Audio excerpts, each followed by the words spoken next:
it would be like Wave of the Hand, Sanctity, Brilliance. And then 16, you go to 49. And then we'd, like, hope to bottom deck Eruption. And top deck... When we have outs next turn, like, we can block next turn. We have Wallop, right? Like, there are quite a few outs here. We can also draw. Like, it's not impossible for us to draw next turn.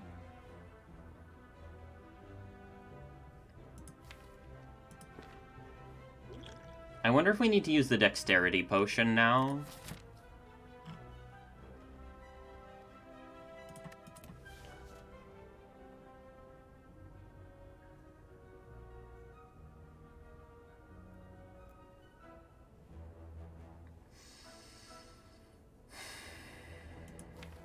I mean, ultimately, this hand is unacceptable, right? This hand is just straight up unacceptable. Because we already are guaranteed to draw Eruption alongside 2 non-attacks, right? If we take the 8, next turn we get hit for 24. So it's 32 over 2 turns. If we play no skills, we always live over 2 turns. But that's losing, right? Because the most damage we can do if we play no skills is... like, we can't enter Calm now.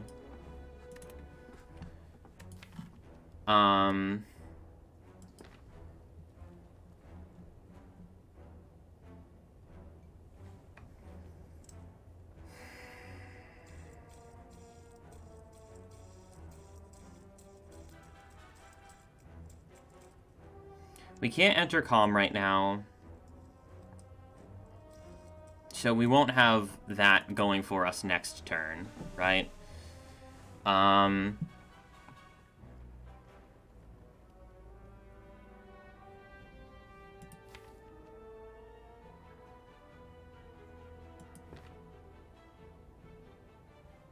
So if we play Prey into Sanctity, we have a 50-50 chance to hit Eruption, right?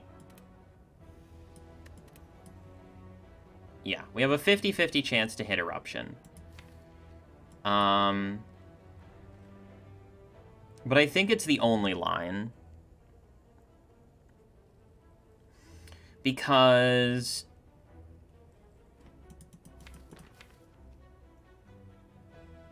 I mean, we have to kill over 2, right? So we play Prey, we play Sanctity. We unfortunately don't have a 1-cost skill here. Or a 0-cost skill here, so we can't trigger the Sanctity for free. Yeah, I think it just has to be Prey and Sanctity. And then... the question is, does the Dexterity Potion ever save us? Save us, right? Like, from dying would be the idea. And... yeah, I don't know the answer to that question.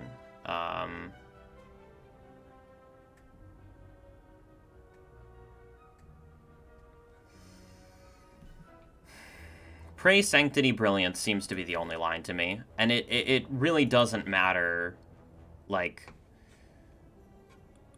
it just gives us the best chance of drawing something that equates to us killing next turn, right?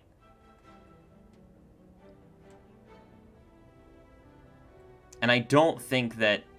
like, we pretty much have to kill next turn, right? There are lines where we live next turn, but it's like, you know, 33 plus... like, we'd be taking 33 next turn, so we would have to... you know, we'd have to draw some pretty specific stuff in order to live and not kill, I think. But yeah, I mean, it just seems to be the only line.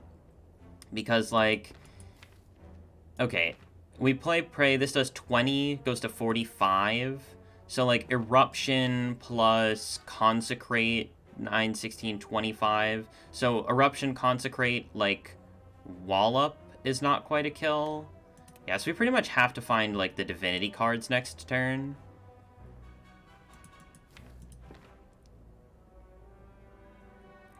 Okay, the other line would be, like, Pray, Sanctity, Wave of the Hand. And then the idea would be that we try to kill with Divinity over 2 turns. Like, Pray, Wave of the Hand, Sanctity. And then you're going to gain 9 Strength. So it'd be 17. And then the pissed off version is like... It's just too many skills, though, right? It's just too many skills being played. I mean, 9 strength is just too much.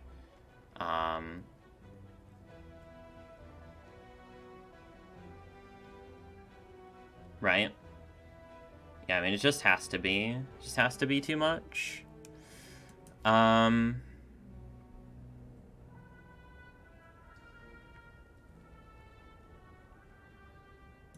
Yeah.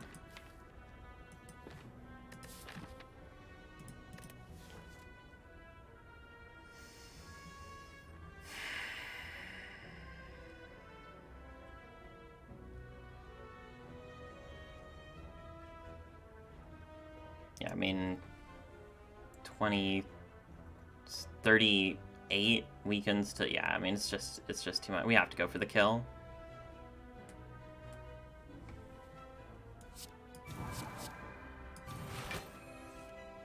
Okay, we did not draw...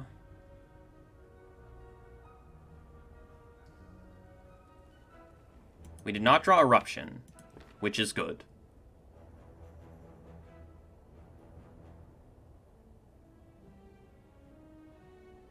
So if we top deck Brilliance, we automatically... We have an extra draw to do it.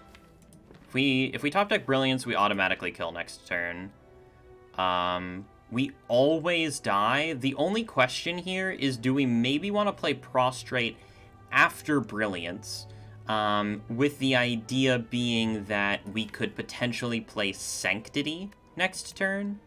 But no, we have the Insight, right? We have the Insight, so it's never Prostrate after Brilliance.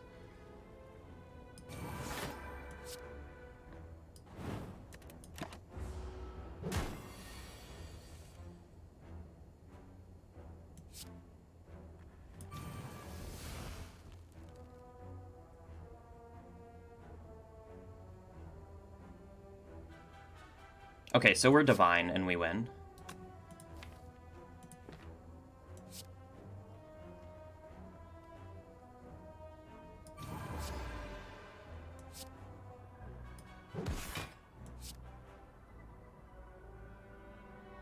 Whew.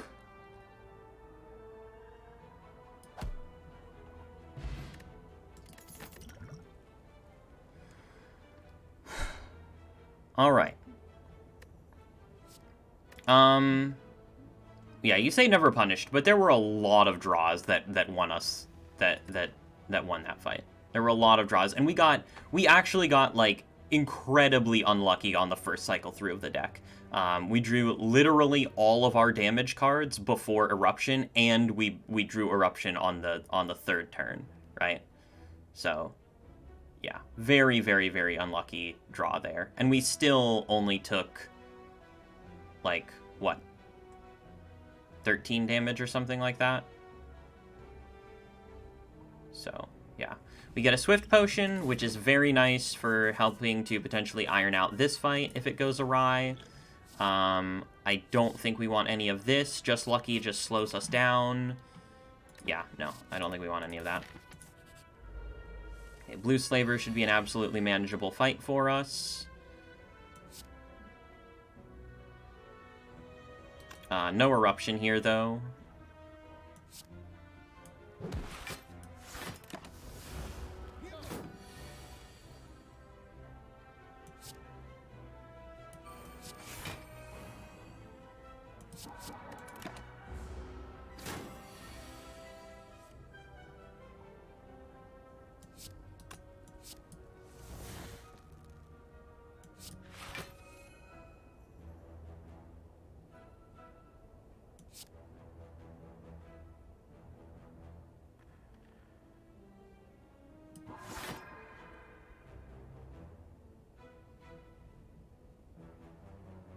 32, yeah, it's a kill.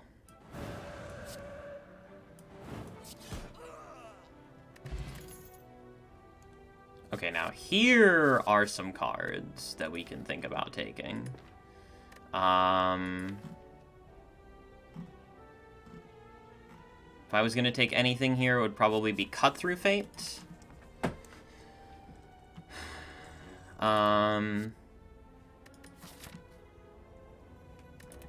Yeah. Yeah. No potion, but that's fine. I didn't even talk about fish, but fish is very mediocre, obviously. Yeah,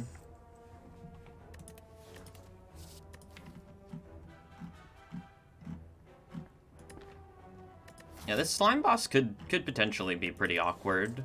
But I think Cut Through Fate does a really good job of smoothing that out. This is a deck that really, really wants 4 energy. Like, screaming for 4 energy right now.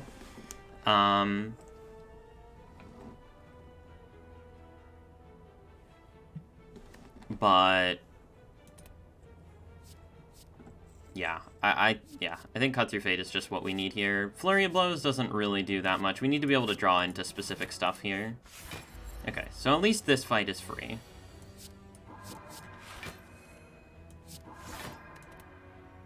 Unfortunate that we can't get into Calm, but that's okay.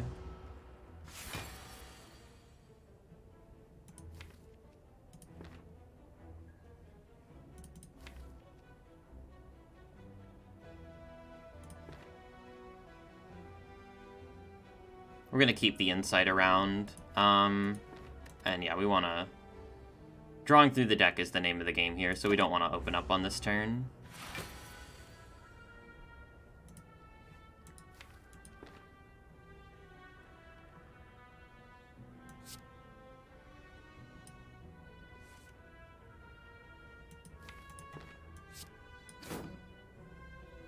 Okay, so ideally we want Brilliance next turn when we are going to go Divine and just kill.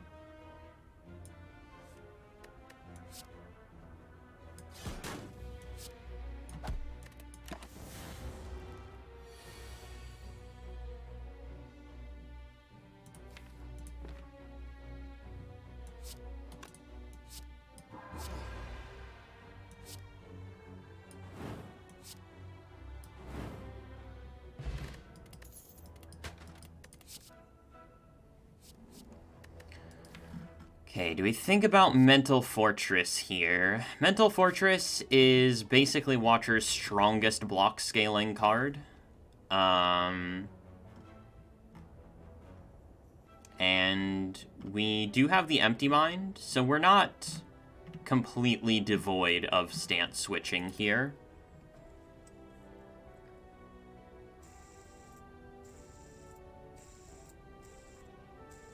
Yeah, Talk to the Hand is a card that I think is actually pretty overrated.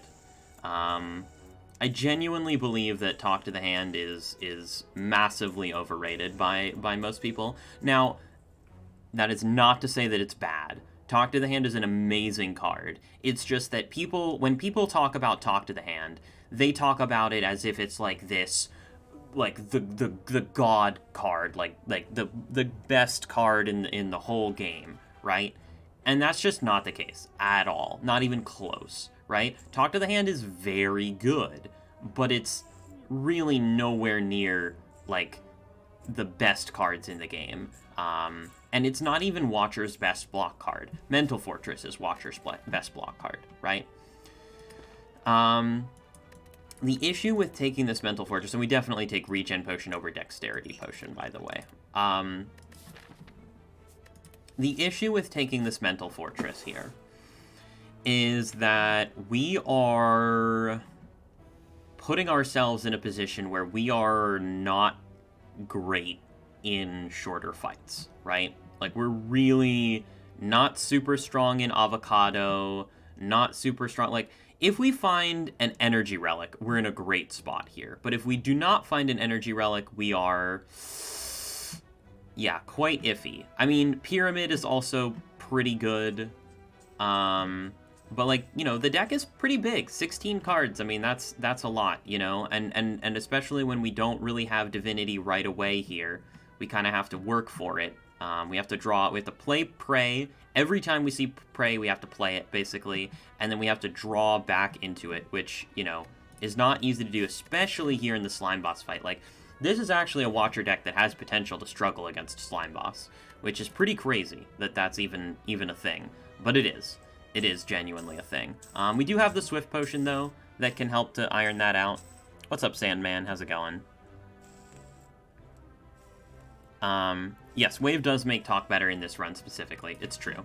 It's true. I just think that Cut Through Fate is more what the deck needs. We need to be able to cycle the deck. We need to be able to draw into cards specifically. We need damage, as well. Like, Cut Through Fate's just kind of like everything that we need all neatly wrapped up into one card. Yeah, cut absolutely better here, exactly. Let me take a sip of my water. Sip water. Water is important, gamers. Water is very important.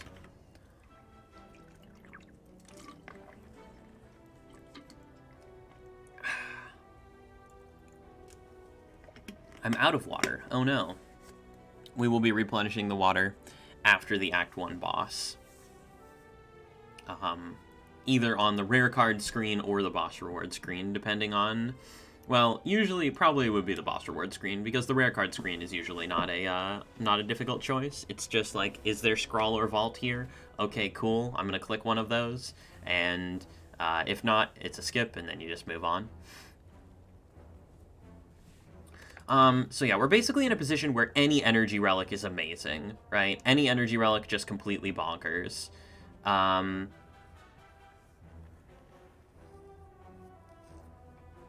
And, you know, genuinely, like, Empty Cage would still be very good, you know? It wouldn't be amazing, but it would be good. We obviously can't get Astrolabe because we got it already. Violet Lotus, not super great here. Mental Fortress has the potential to just solve completely your block for the entire rest of the run, basically. But we already have, like, a lot of really solid stuff in terms of creating a block engine, right? We have Wallop, we have Wave of the Hand, and we potentially have some kind of infinite here with Empty Mind Prostrate, although we probably have too many real cards to make that a thing. I mean, we don't have any exhausters, and we have 15 cards in the deck, so infinite is, like, probably off the table here. That doesn't mean that we can't still make, like, a very small and consistent deck, though. Yeah, I think this is just too greedy for right now. It takes a long time for this to actually pay off, like, a very long time, and yeah, I think it's just too greedy. I'm gonna skip. What about a Flurry here? What about a Flurry? We have a lot of draw, right? We have a lot of draw. And it is, like, good damage. But probably not good enough. Probably not good enough.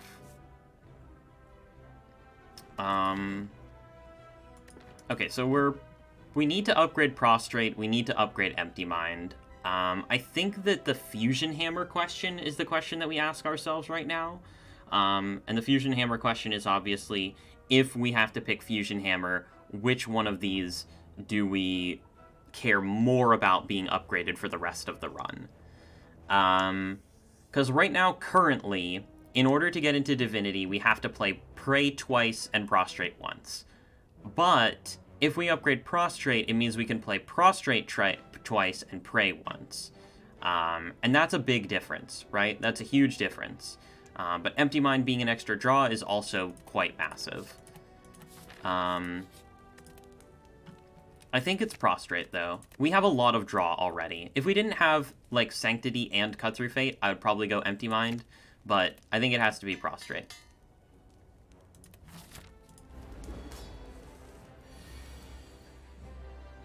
Okay. We try to save the potions if we can. If we can't, we'll have to deal with it.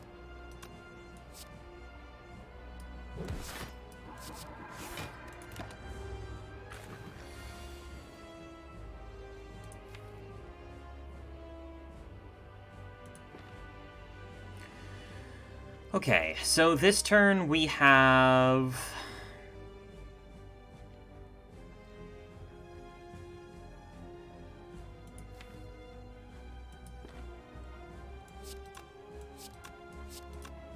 $16, 28, 30...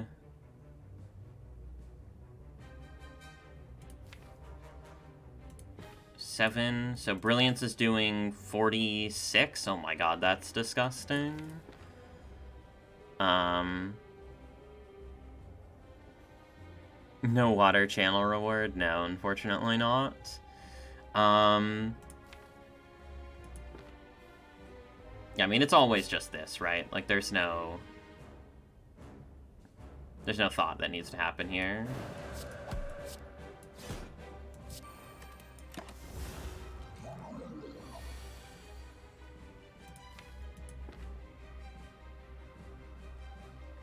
Okay, so 46 plus 14 plus 6. We're guaranteed to be able to draw into the strike here, and we can get a clean reshuffle, which is probably what we want.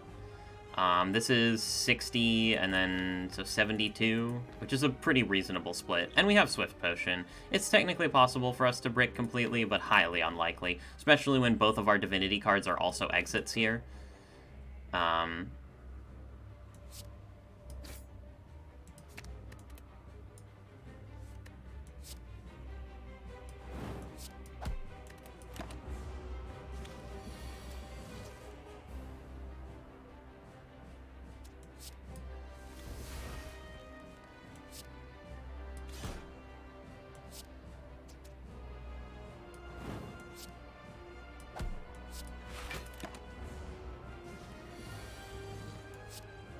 Okay, very nice.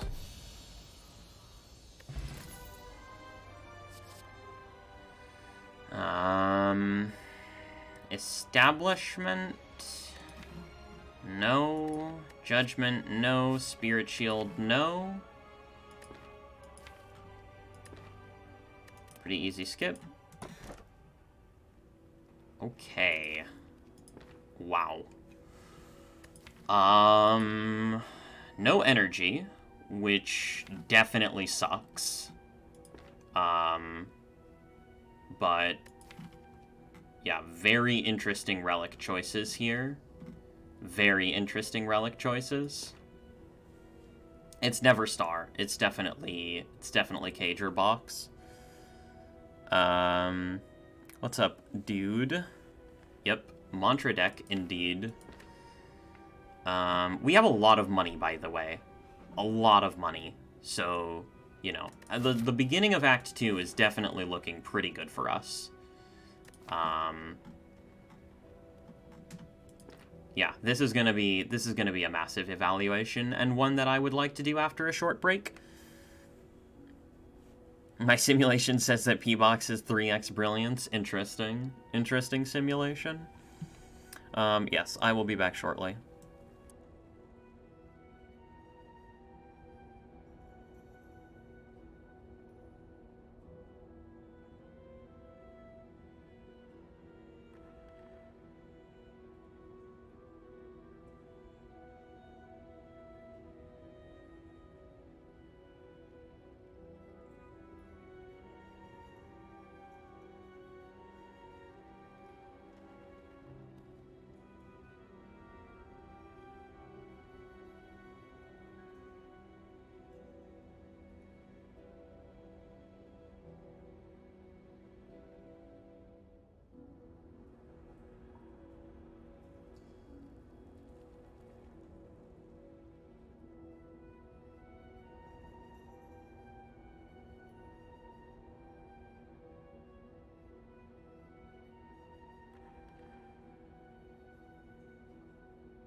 Alright, we're back.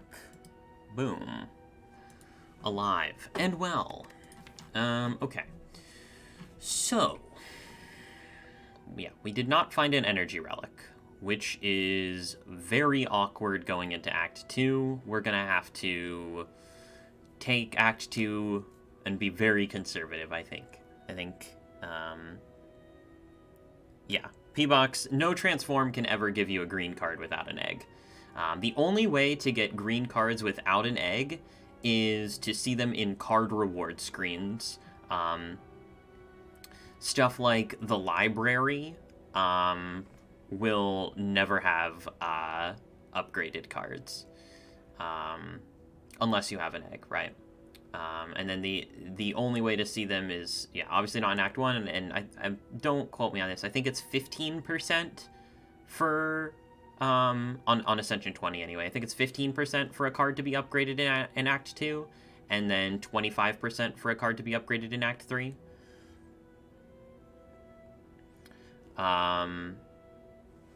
So if we're removing here, what are we removing? We would probably remove 2 strikes, right? We have... I mean, if we removed 2 strikes, we would have a 14-card deck with 1, 2, 3, 4, 5, 6 damage cards. But those damage cards are really fat, right? We have Consecrate for AoE damage, and we have Brilliance for single-target damage. We are notably, like, not very good at elites, right? We're really not that great at elites. Would we maybe remove Eruption? No, right? We can't remove Eruption, not yet anyway. There may come a time when Eruption removal happens, but it is definitely not yet. 12.5 and 25? Okay.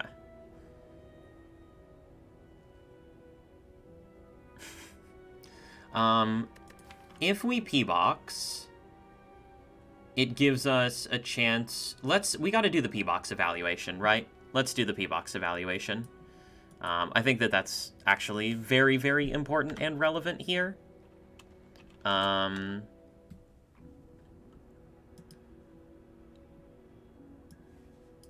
very, very important and relevant. So we will do the P-Box evaluation.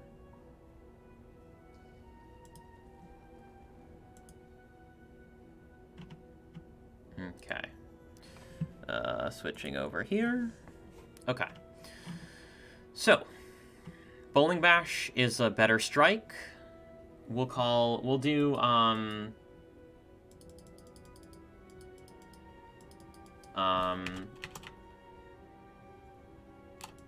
we will call... Well, we can do... Let's do a simple point system. Let's just do a 3-point system. 3 being negative, 1 being... 1 being, like, overwhelmingly positive, and then 2 being, like, just good but not amazing, right? Okay, so 2, 2, 2, 2, like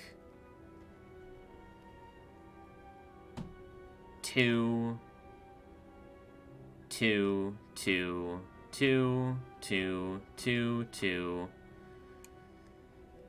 2, 2, 3, 1, 2, 2, 2,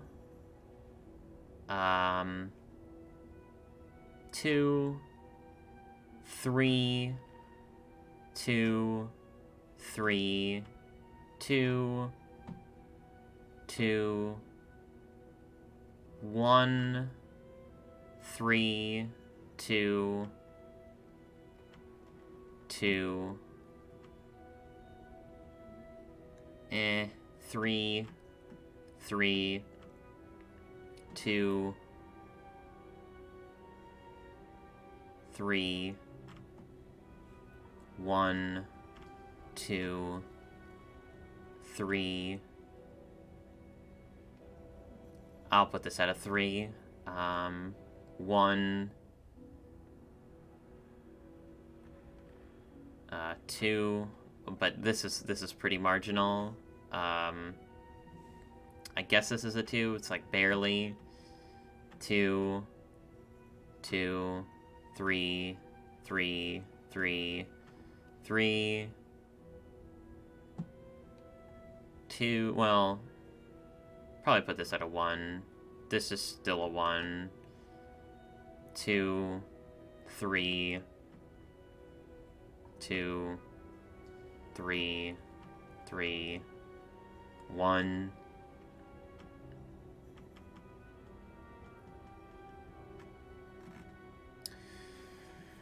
I mean, so that's a lot of 2s. That's a lot of 2s. And basically we say 2 is something that we'd be pretty happy with, right?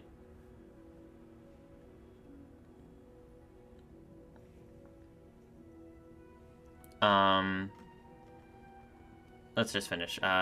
3, 3. I don't know. 3, 1, 3, 2, 3, 1, 3, 3, 2, 1. Although this technically makes the insights draw 3, which is we'll put this at a 2. I don't know. 3, 3, 1, 2, 1. Yeah, so there's a lot of 3s in the rare cards, right? There are quite a few 3s, but there are a lot more 2s and 1s than 3s, right? A lot more 2s and 1s than 3s. So I think overall, P-Box is quite positive. We do have a lot of money, and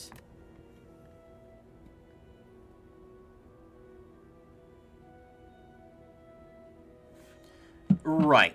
You're right. It is being rated against removal, and removal is very good here, right? Like, removal cycles the deck faster, gets us into divinity faster. Basically, as soon as we enter divinity, the fight ends. So the goal right now is to block in, enter divinity, end the fight, right? That's essentially all we're trying to do right now. Block in, enter divinity, end the fight.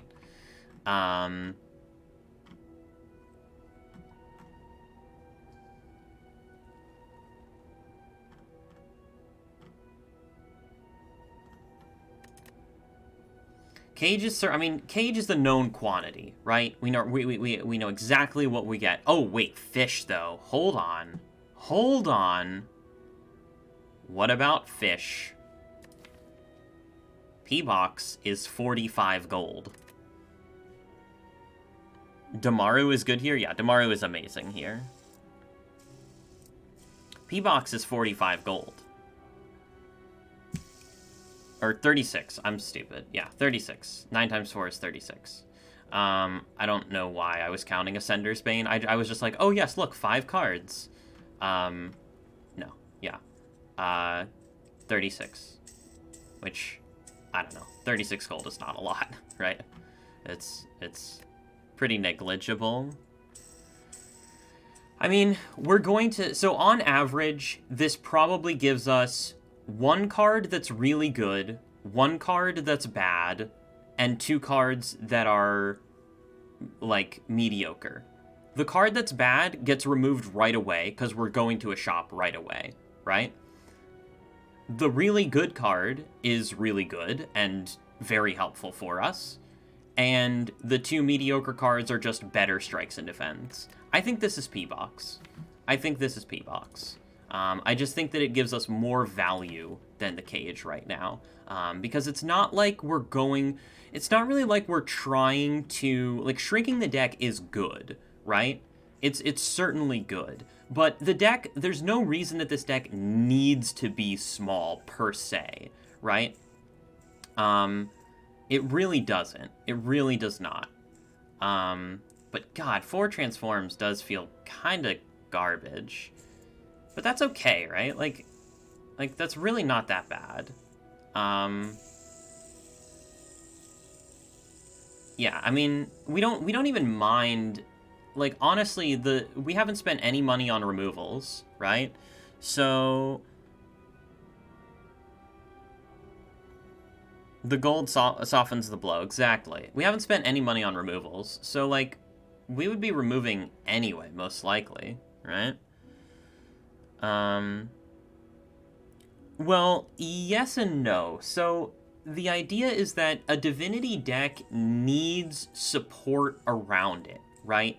Ideally, with a divinity deck, what you need is you need a solid core of front-loaded block. You need the ability to cycle quickly, and then you need a few key damage cards. And in our case, we really only need one key damage card, which is Brilliance, right? P-Box doesn't guarantee it, no. But there are 4 mantra cards, right? There are 4 mantra cards, and if we get any one of them, we're very happy about this box. And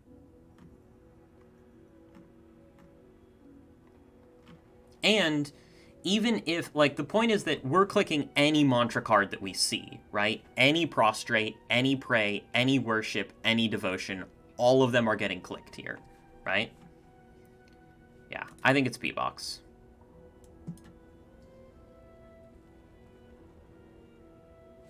What did I tell you? What did I tell you? Oh my god, I'm so good at this game. Oh my god. Imagine being this much of a Chad. Oh god, it's just so good. Just so good. What can I say? What can I say? I'm just way too good at the video game.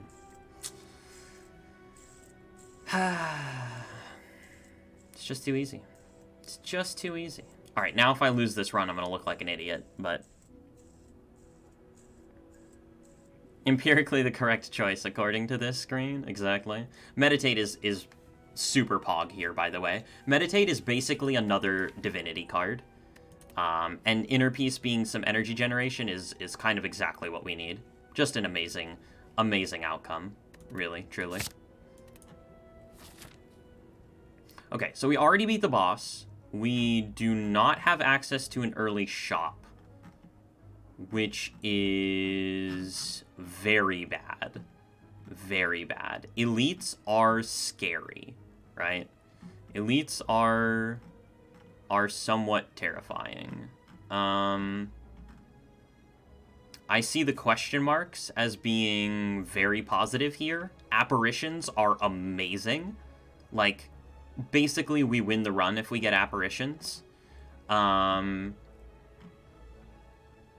Yeah. Apparitions basically instantly win the run. Augmenter is weird. We would probably take mutagens. But really, I'm more excited about the 3, 6, 9, 12% chance for a shop, right?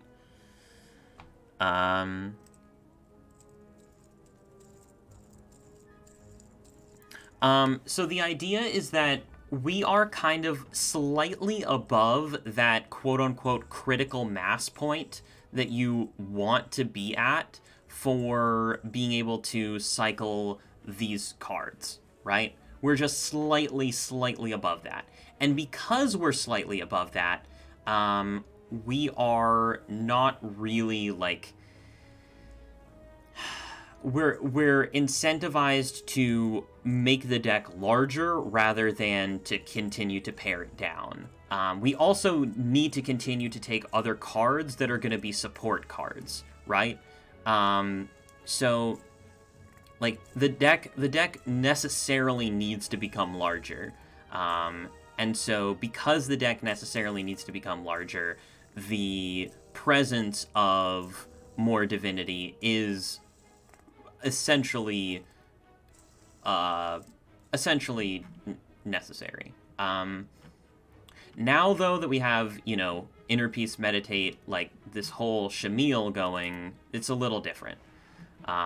But yeah, I think long story short, hallway fights are very scary, right? Hallway fights are super scary. Fights in general are just super scary for us right now.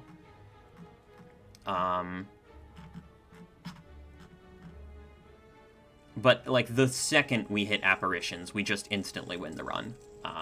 Like, apps are so good. What's up, Rebel? How's it going? If you guys don't know, Rebel, big homie, super huge friend of the stream. I think this is my command.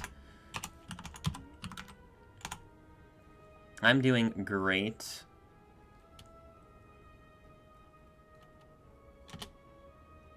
There we go.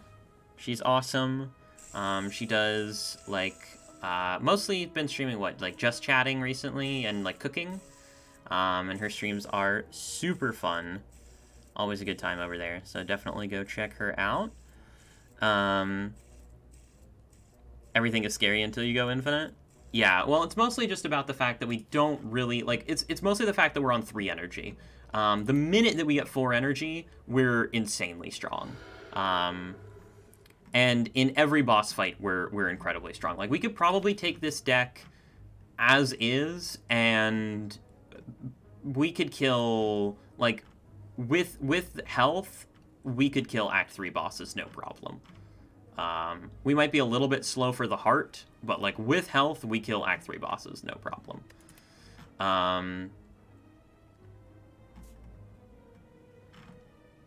Yeah, I think we want to farm question marks for apparitions. Okay, this is a fight that's pretty good for us.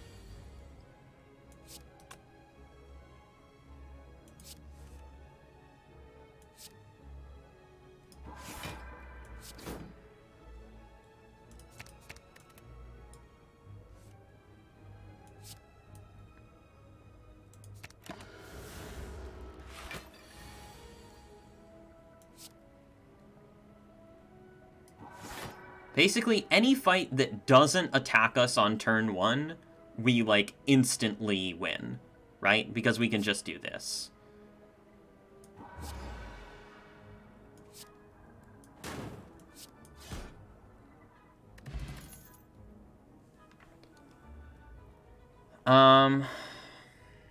These cards are not needed. We do not need more damage now. We have cut-through fates.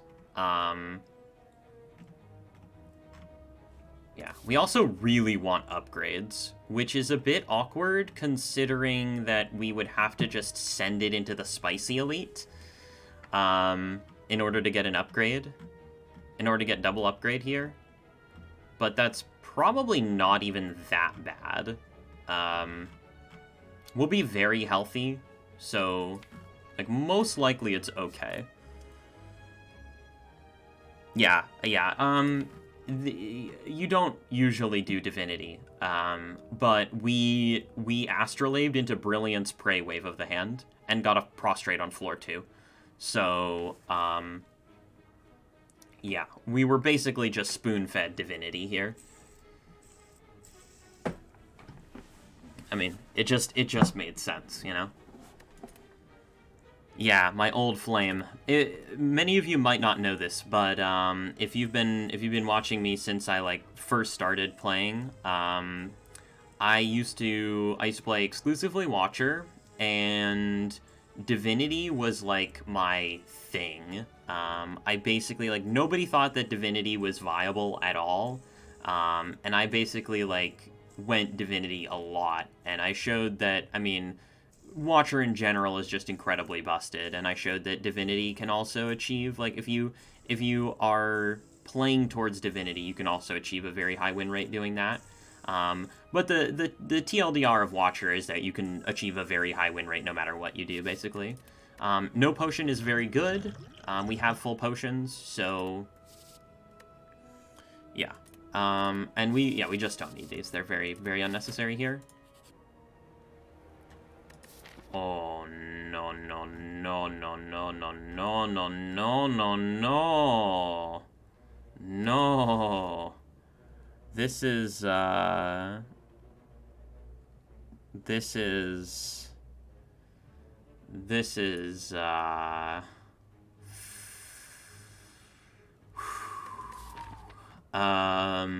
Yeah. What cruel irony that we are... This act is really testing me right now.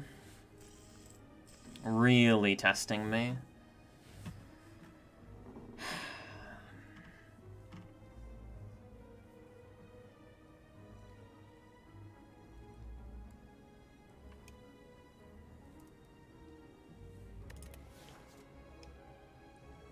We have regen potion, and this is a shrine.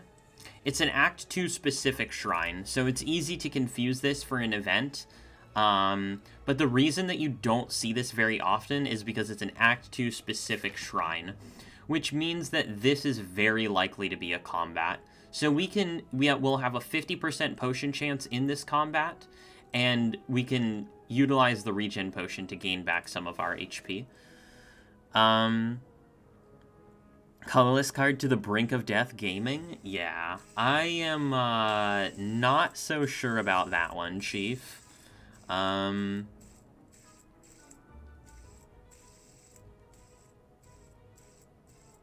I think that if you have open potion slots, clicking potion is good.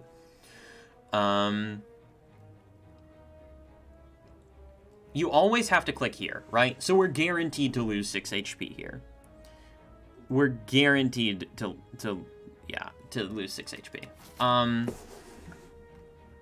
I think that the most likely course of action here is we are going to go, we're gonna go upgrade into the Spicy Elite. We do have the Swift Potion, which can help us considerably in any fight. It's a very, very big boon.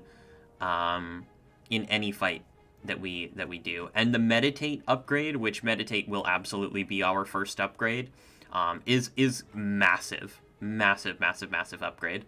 The Spicy Elite can be very scary, though, obviously. Can be an incredibly scary fight. I would say that we can rest here. Ideally, we will not rest here, but we can rest here. And we can technically... So the ideal path, I think, through this act is going here, here, here, and then up this way. However, we may need to deviate left, and if we do need to deviate left, that is completely acceptable.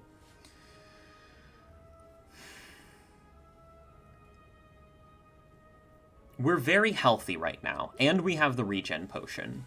Both of these things are very, very good. I think one click is obvious. One click, incredibly obvious. Okay. So now we'd be at 52 coming out of here. So how about 45 coming out of here? 45 probably also acceptable, right? 45 seems fine. But the point is that we're very rich.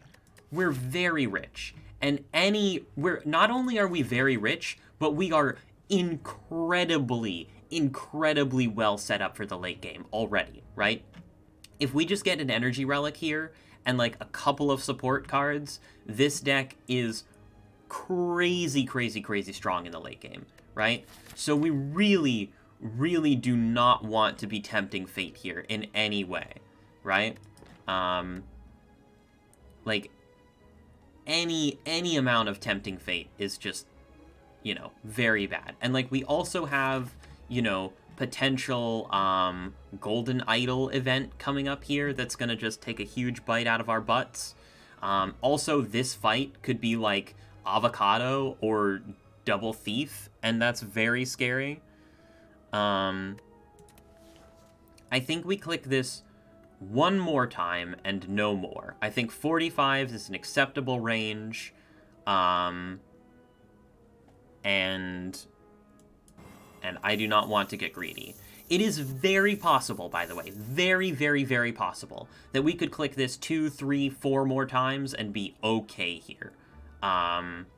But it's sketchy, you know? And any risk of ruin is not really worth it here, given how strong we are.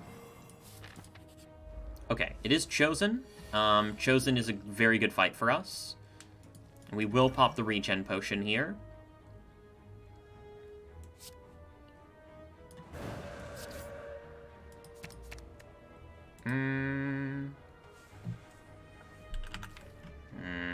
We do have a lot of exits in the draw pile here.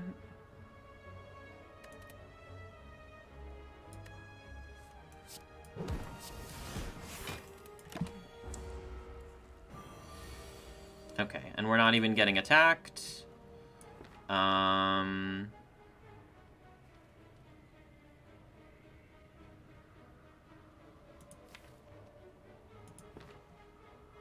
So we simply play Prey. Play Cut Through Fate.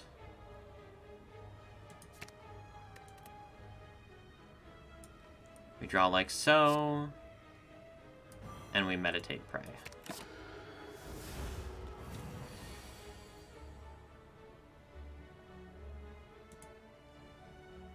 Now we can kill.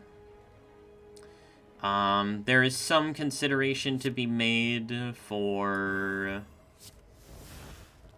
potentially trying to stall here, which I suppose is on the table, right?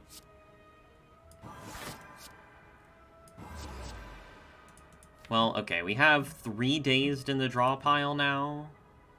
If we get attacked next turn, we are full blocking now. And Chosen is on 1 HP.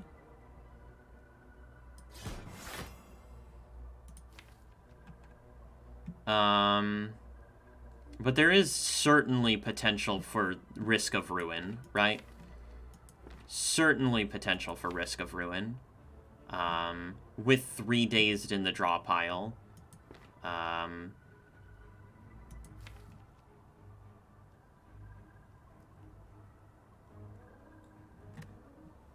Like, let's count... Let's see, if we have 3 hits and 5 draws out of 13, that's pretty good, right? I mean, it's the odds are definitely in our favor to be able to do this. And also the Chosen would have to attack, right? The Chosen would have to attack.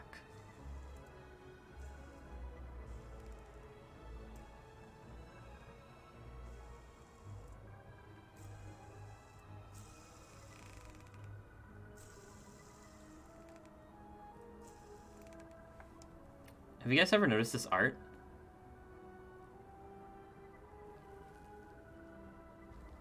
A winged person with people worshipping them. Literally never noticed that art before. I'm gonna go for it. Okay.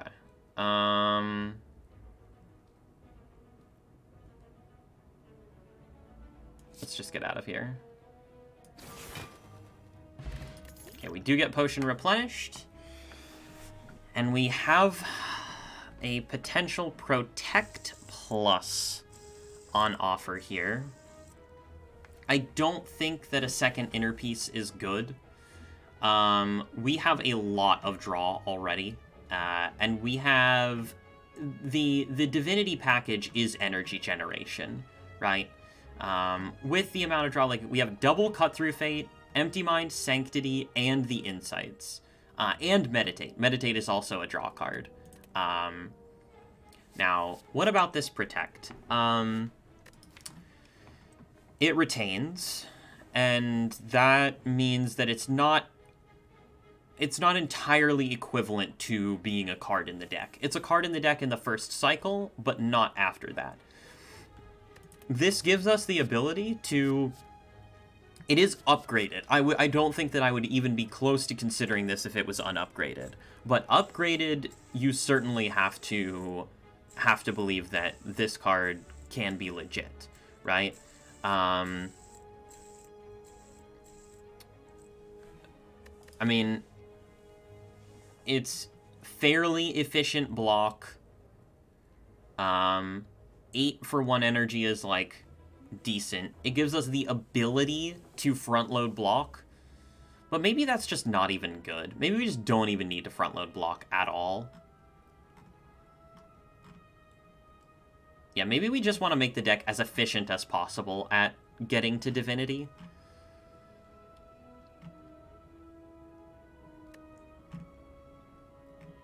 And maybe with the pantograph, we just, like, say, okay, some enemies are going to hit us, and that's fine. Yeah, I think that I've baited myself into taking this card a lot. And ultimately where I end up coming down on it is... Yeah.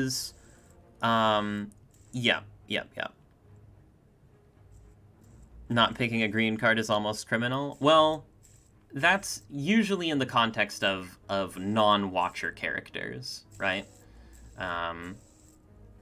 Usually in the context of non-watcher characters. And especially, like, when we have a deck where we are so heavily incentivized to keep it relatively small, keep it tight, right? Yeah, I just don't think... I think that the amount of times that this actually gets use, very low, I think. And not for a really long time as well. Yeah, it takes quite a while for that to pay off in a meaningful way.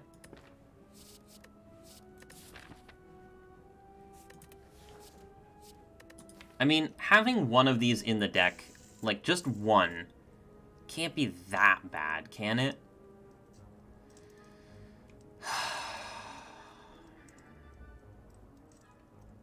Yeah, incredibly tough to say here. When is it a good idea to have a big deck? I feel like most of the time I try to have a small deck. Very complicated question. I would say that for the most part, the start, like so it depends on whether or not you're playing Watcher, right? Because Watcher is a completely different game. Watcher is a completely different game. When you're playing Watcher, you can pretty much get away with having a small deck all the time. Okay, with Silent, I would say, generally speaking, you're gonna be wanting to go for a larger deck. The main reason for that is that you start off with 5 strikes and 5 defends, and strikes and defends suck. So you really want to be trying to add cards that are better than strikes and defends to make your deck better. And a large deck can help you sort of dilute those strikes and defends, right? That's sort of the idea behind having a larger deck. So when you would potentially want to go for a small deck on Silent is if you're able to get some removals early and the quality of cards that you've picked up is very high, right? The higher quality your cards are, generally speaking, the better it is to keep your deck smaller so that you can cycle back into those high quality cards. But if you're not able to pick up, and not just cycle back into the high quality cards, but draw the high quality cards early in fights more often, right? The early turns of fights are the most important ones. And so the idea is that when you have cards that you really want to get down early or are just very high impact cards, you know, any card that you take makes it less likely that you draw those cards early, and that can be bad. And that's just kind of a general rule, right?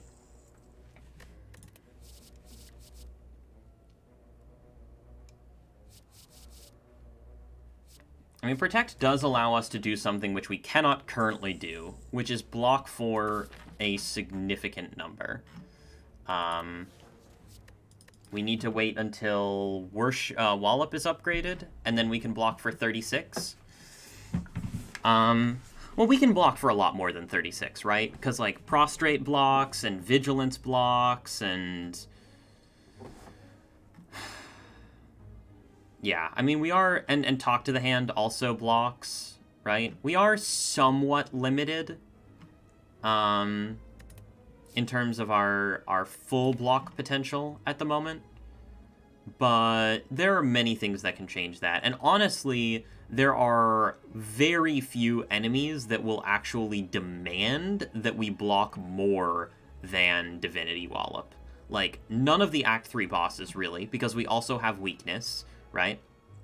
So, none of the Act 3 bosses will require this. And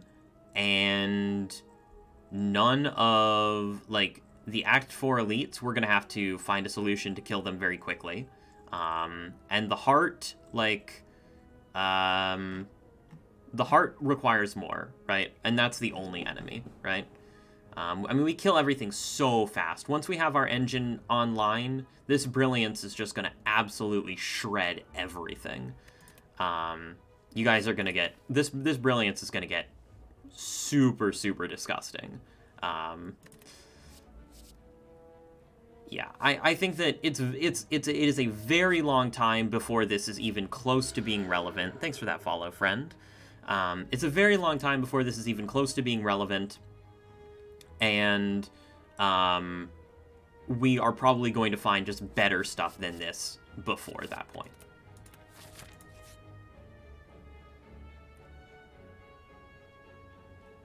Well, we can't lose all of our gold, so there's nothing to really do here. Pray has to happen. The good thing is that,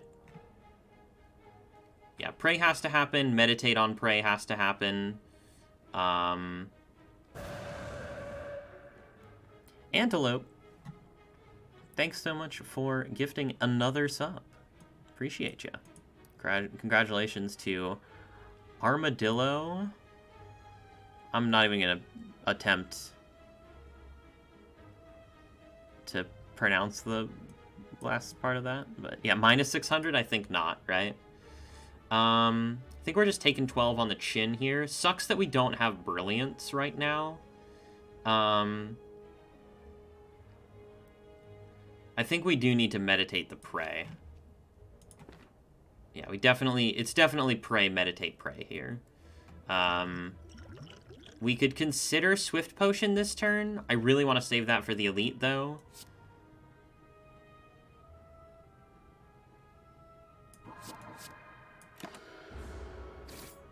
Wait. Why did I think... Oh, I'm so stupid. Why did I think that that was 3 energy? For some reason, I thought that was 3 energy. Whatever. We go Divine this turn, we win the fight on this turn. It doesn't really matter. Because this thing does 24 AoE, and then the rest of our stuff just cleans up.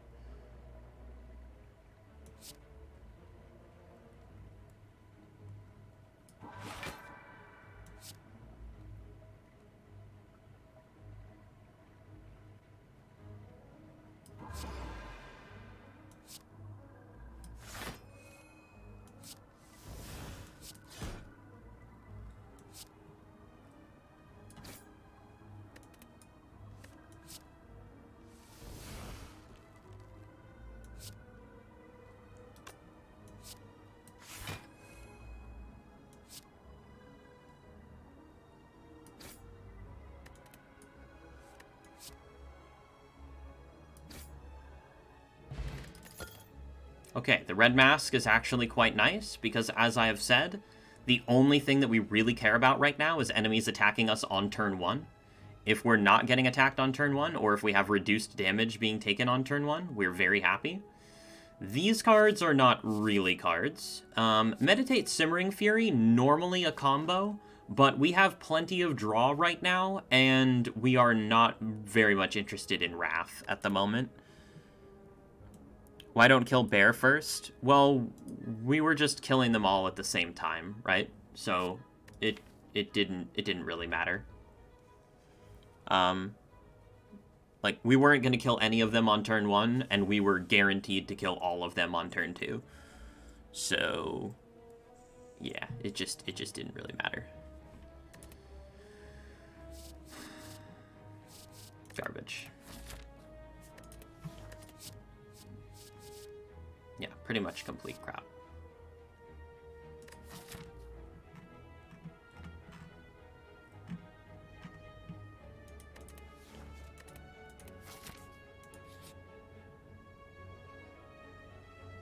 Okay, now notably this can force us to take Dead Branch. But not taking this is criminal, completely criminal here. Okay, Frozen Egg is fine. And now we have our big decision to make, which is, do we send it into the Spicer right now? Or we can go upgrade into Spicer.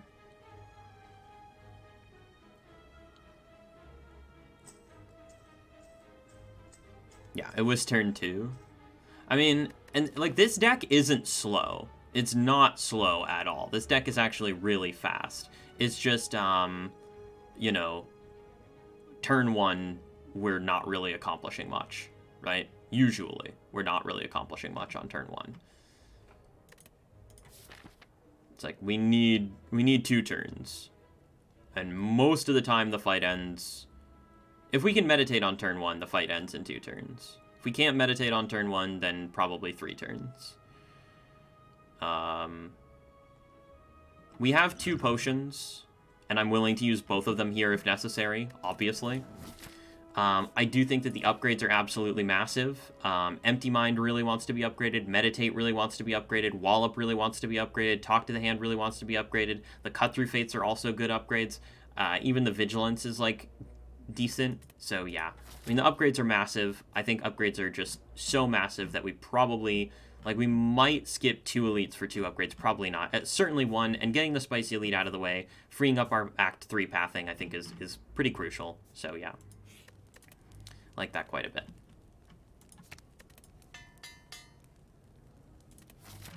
So, in the end, the question marks were 180 gold, a fight, Red Mask Gang, which is, like, better than a fight, and a Relic for 85 gold. So, pretty solid floors, I would say. Okay, it is Book, but it's like the tamest version of Book. So that's quite good for us. I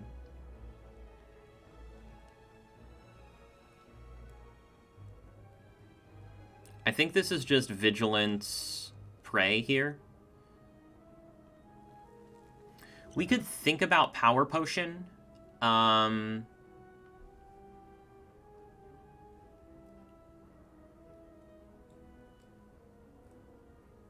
If you found a Bottled Lightning, would you put it on Meditate? Wow.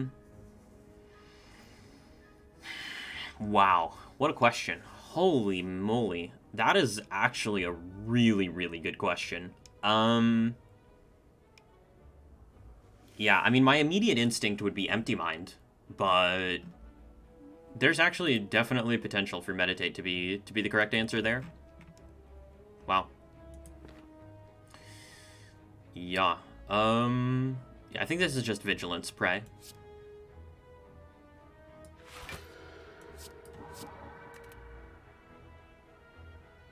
And I guess, yeah, I mean, we'll use Swift Potion if we need to here.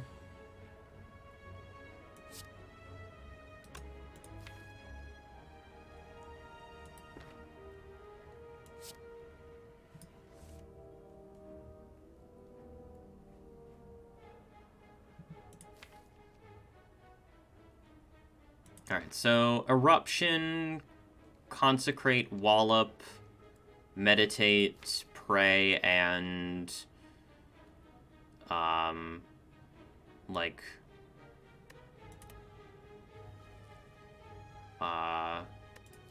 Wallop, I guess.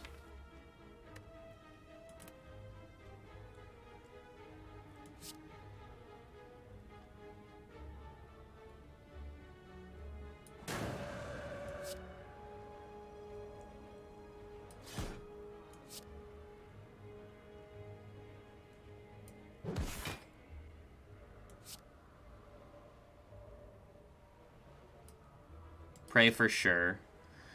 We could go Empty Mind. We could go... no, yeah. Could go Talk to the Hand. I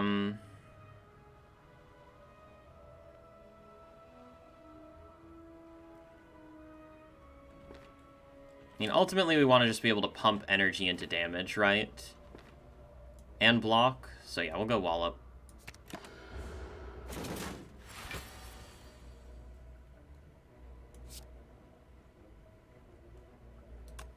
We can use Inner Peace to draw here.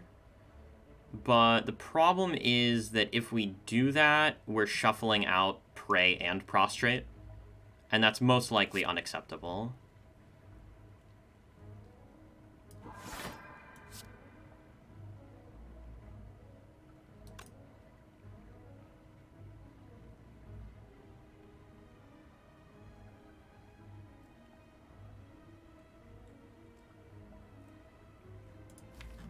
We do really want to kill this turn, though. We have a lot of damage, but not, like, an insane amount. Yeah, we should do this, actually.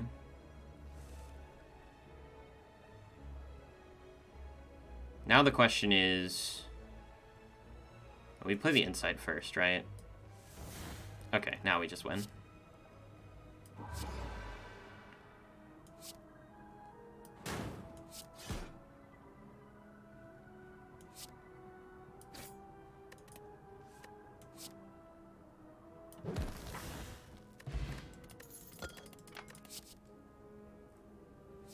Did we see this exact same card reward at some point?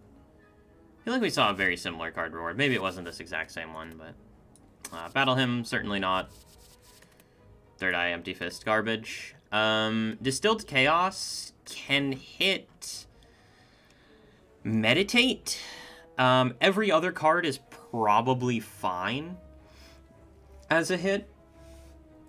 And Power Potion kinda sucks. So, yeah, Mantra deck, sweet. How's it going? Yeah, we were basically spoon-fed Mantra because we astrolabed into Brilliance Prey Wave of the Hand.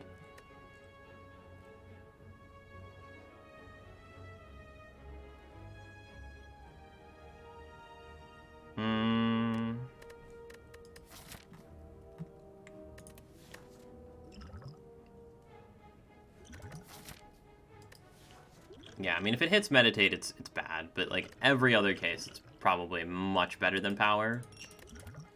Garbage. Alright, so I feel pretty confident upgrading. And with the White Beast statue, I also feel fairly confident going this way rather than this way. We get an extra elite. We also get to take a late question mark, which can be apparitions or, what am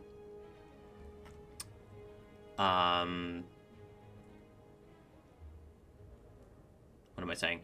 Can be apparitions or thwack, both of which are overwhelmingly positive. When we upgrade here, we are upgrading Empty Mind, I believe. Yes, I believe so.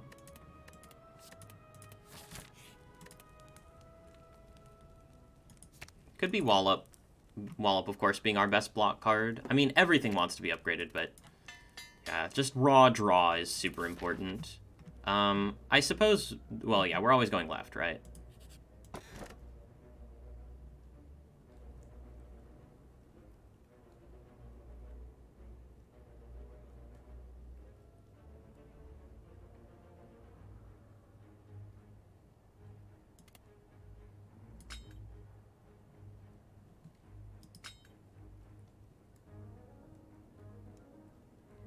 Maybe we should have keyed this.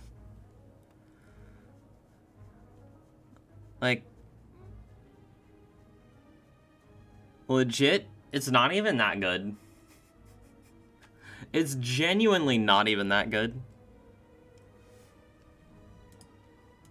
I mean, it's still good, but it's not, like, that good. Yeah, I think we, again, with the White Beast, we're at 40 HP. I think we can send it. Okay, Snecko should not be a huge issue for us. Actually, let's do this and this. Try to hit Meditate.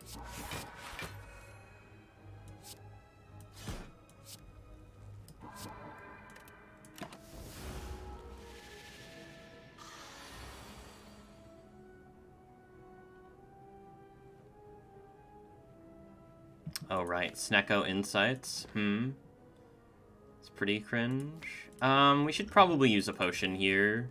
Distilled Chaos is guaranteed to hit Meditate, so probably Swift Potion is in order.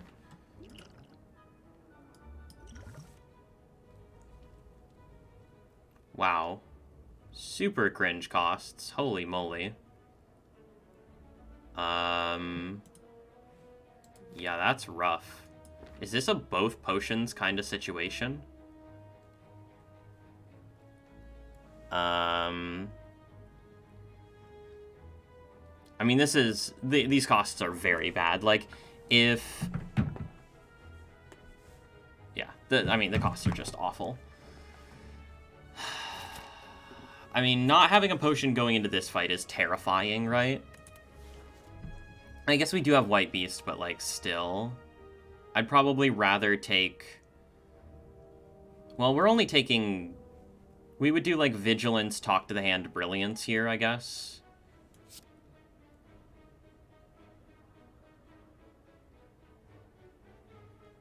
Yeah.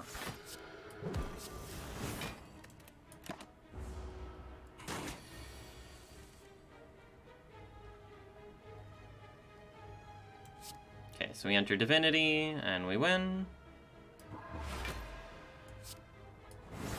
8 is an acceptable number.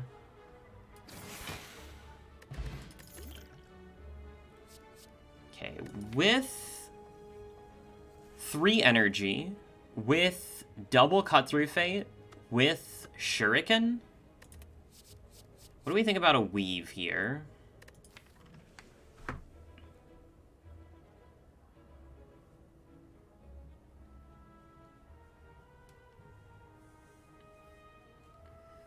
On paper, it seems quite good, right? But...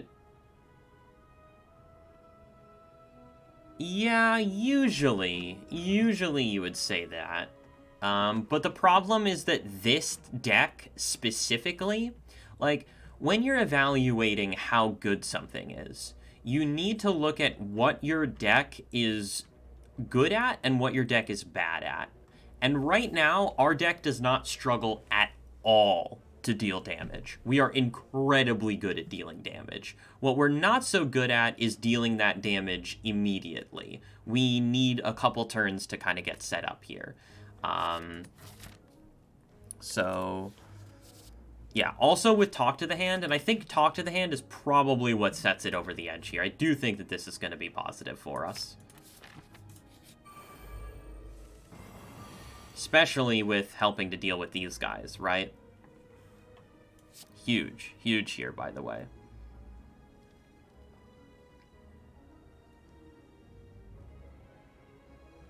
So if we play this after 3 attacks, it deals 9. Does that matter? Not really, right? No, not really.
Goodbye. Oh, we don't have any powers. Ooh, okay. This boy here, so this allows us to go into Divinity on our first cycle through of the deck. Unfortunately, it demands an upgrade, but the ability to go into Divinity on the first cycle through of the deck is incredibly important. It's not very energy efficient, unfortunately, but that doesn't matter. Any Vault, any Scrawl, this is insanely good, and we just need to, like, it actually is almost draw positive in a way, because it means that we don't have to draw back to one of these. So, yeah. Worship. I click it. Attack Potion, better than Colorless. These complete morons are not going to attack me on turn 1. Very stupid.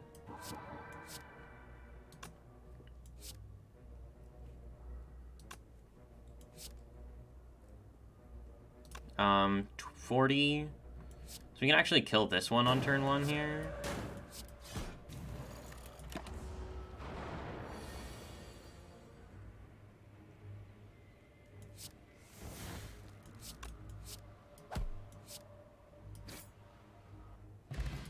Energy Potion. Normally you'd look at a power with Mummified Hand and you'd say, ooh, that's a power with Mummified Hand. But, yeah, no such luck this time around. We have crap garbage. All of it is just complete trash. Who needs Divinity? Yeah, I mean, our damage is completely bonkers, it's true.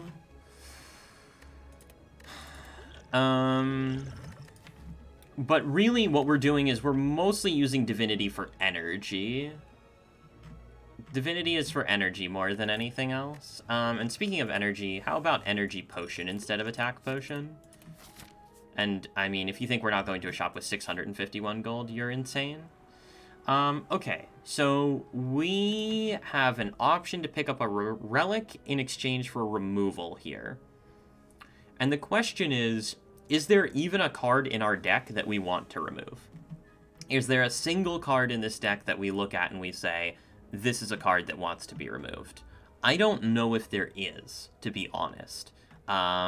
It might even be like Eruption. Eruption might be the worst card in the deck, and if Eruption is the worst card in your deck, then you should probably just take the Relic and remove at the shop, right? Like, straight up. We can remove Eruption later, right? But, okay, Strength, good. Bag of Prep, insane. Frozen Eye, Deep Breath, holy Toledo.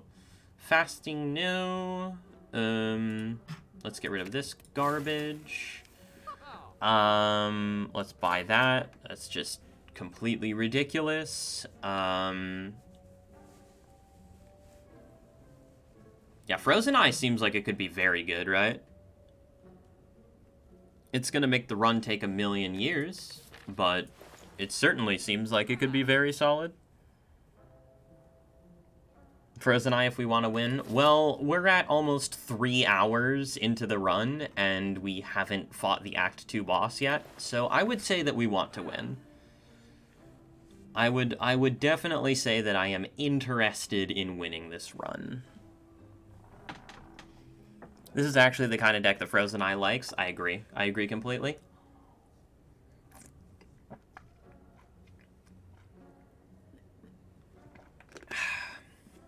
This deck loves Frozen Eye. We did not hit Apparitions in any of our question marks. And that's a little sad, because again, Apparitions would have basically instantly won us the run. Deep Breath, good, but only if we can get it upgraded, and I just don't see that happening at this point. So Deep Breath, not good. Worship is a necessary upgrade here. Another thing that's nice about Worship is that it allows you to control when you enter Divinity, which with a deck of this size is not necessarily a huge deal, but it can be a huge deal in other circumstances. I'm going to buy the Frozen Eye.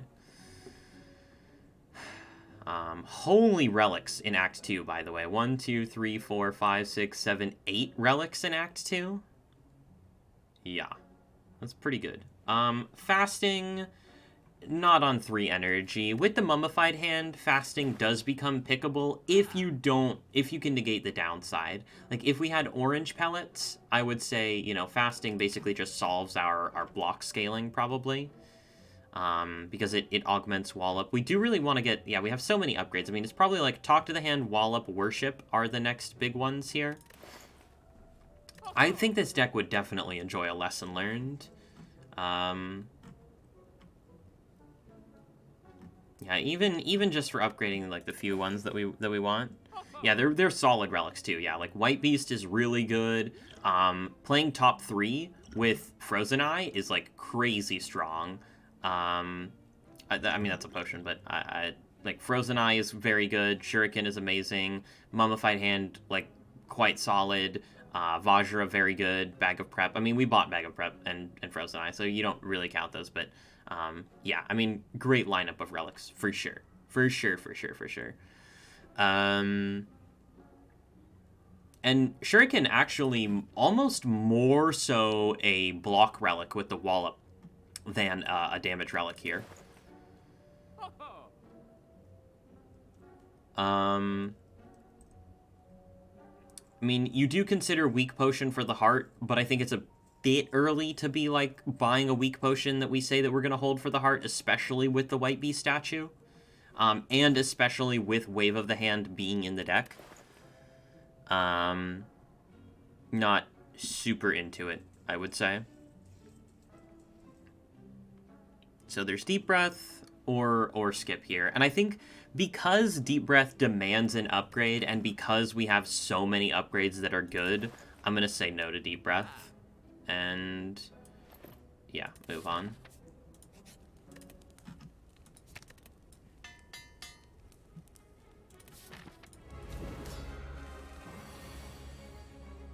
And of course, Collector is going to have a very bad time here.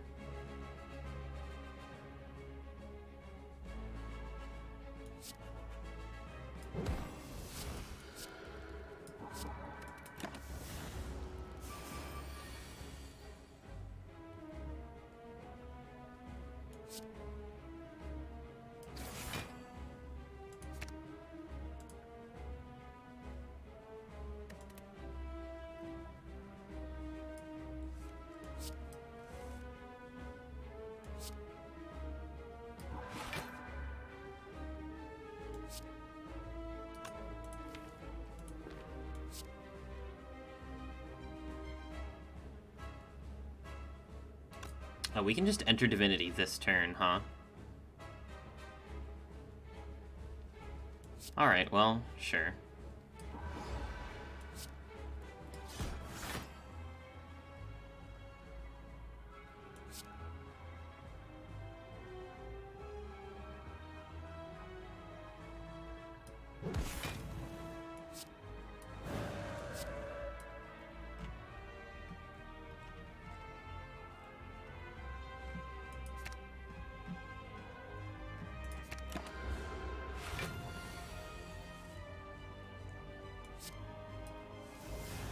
Oh, right. We're not using Frozen Eye, huh?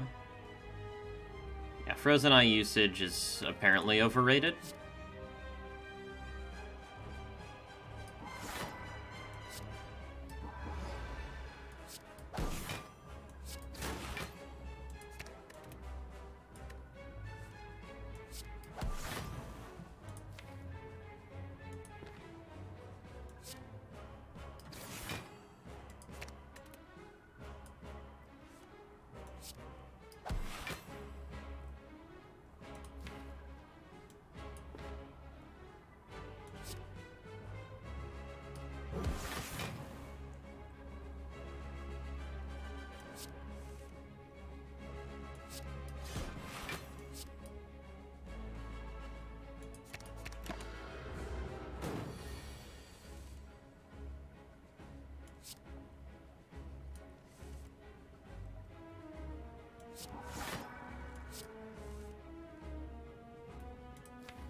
Yeah, I mean, if we get any energy relic here, we're just so like, we're already really good, but I mean, we just become way, way, way more broken. And we'd probably take another prostrate. Yeah, probably would take another prostrate.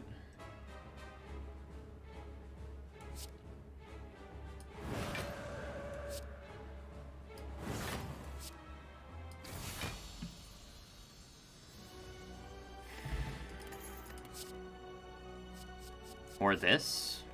How about this one? Mummified Hand. It's upgraded.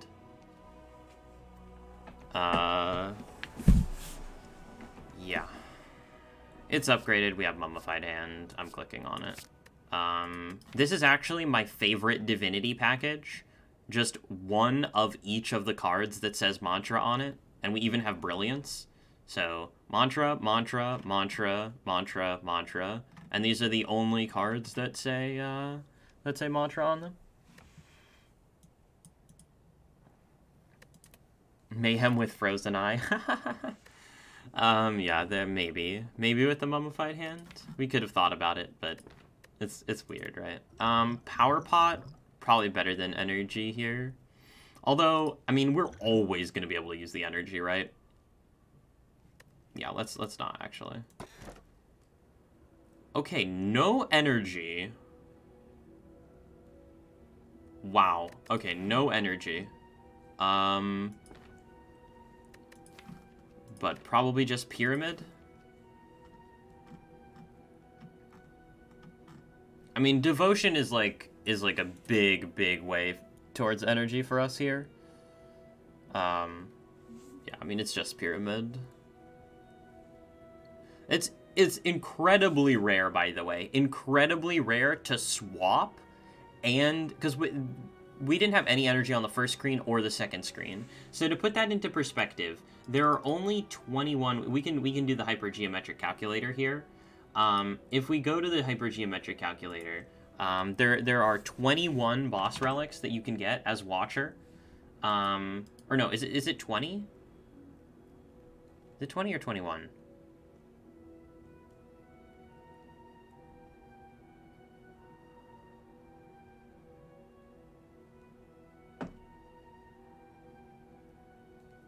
It's 20. Yeah, 20 without water. Yeah. Okay. So, yeah, 20. And I do have to go to the wiki. Because I actually did the math on this a while ago, and I remember that it's like an insanely low roll. It's an insanely low roll.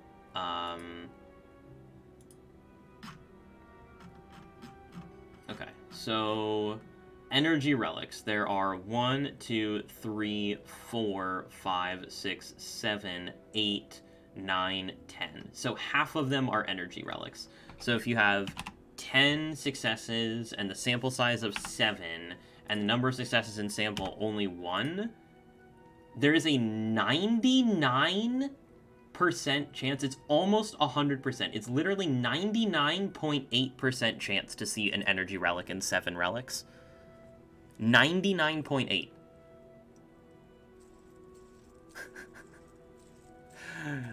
Calling Bell has potential? No. The curse is incredibly detrimental with our deck being so small, and Pyramid is just, like, way better in every way.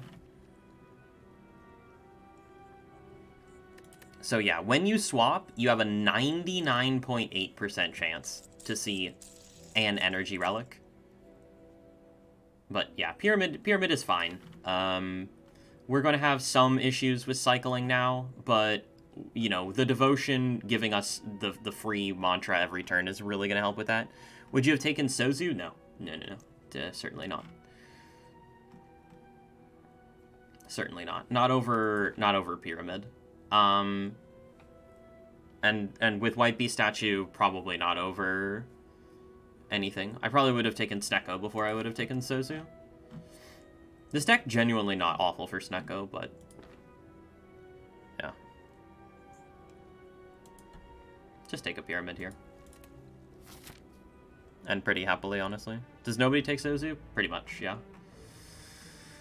Okay, now we do want removals, and pretty badly. Eruption certainly on the chopping block now. We need energy in a major way. We also do pretty much like elites here, I think. Yeah, elites are quite strong. Elites are quite good. I like going to the early shop. We can go early shop and, there's only 2 elites on this left-hand side? Huh. Okay, so there's a 3 elite path with a late shop. We also said that we really want upgrades, though, right? Where do we get the upgrades? Not where the elites are. We can go 3 upgrades, no elites? You know, that seems quite poor. We can go 1 upgrade, 3 elites. Yeah, so it's either 1 upgrade, 3 elites, or 3 upgrades, no elites. That seems very bad.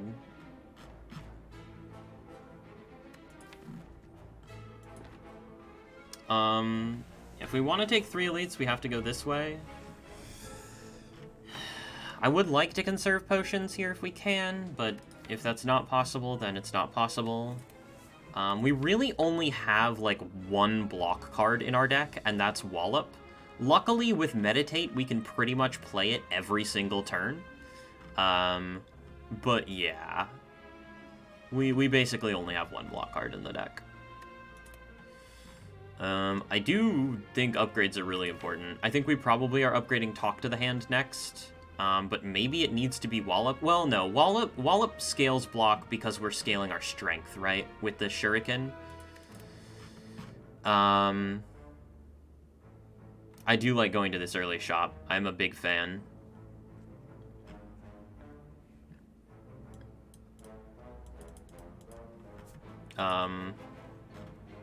I mean, extra elites are good, but, like, early shop, though. And we can even go to multiple shops? Yeah.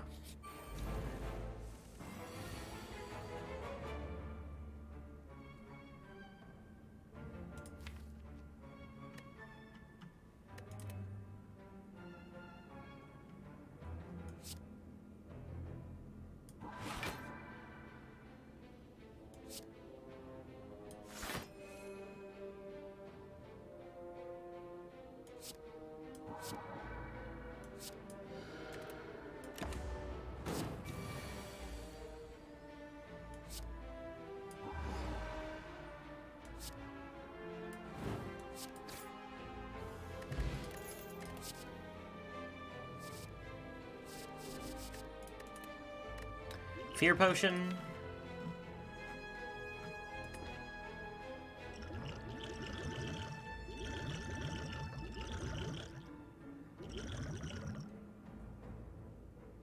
Not better than these, right? Surely not better than these. And none of these are powers. This technically says energy on it, and I might consider it if we had more exits, because we don't really have a ton of exits right now. We have, like, divinity is technically an exit, but, like, yeah, no shot.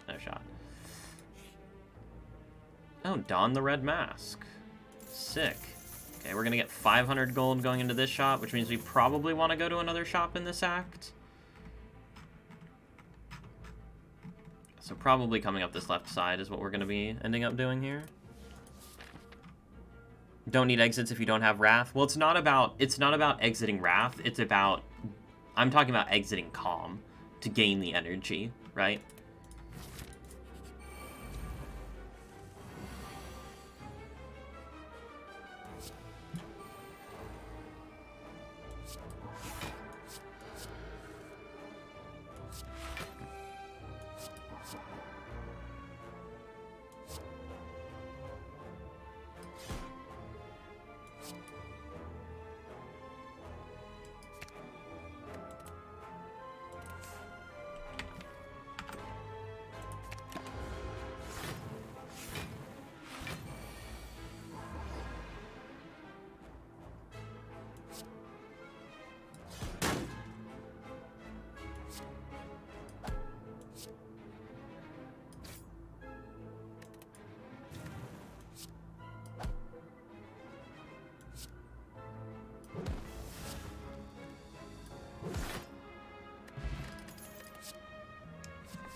This is really good for heart block, which is just about the only thing that we're concerned about at the moment, I think. Like, realistically, heart block is the only potential pitfall for this deck. So, probably worth taking. Yeah, we're definitely gonna remove Eruption here.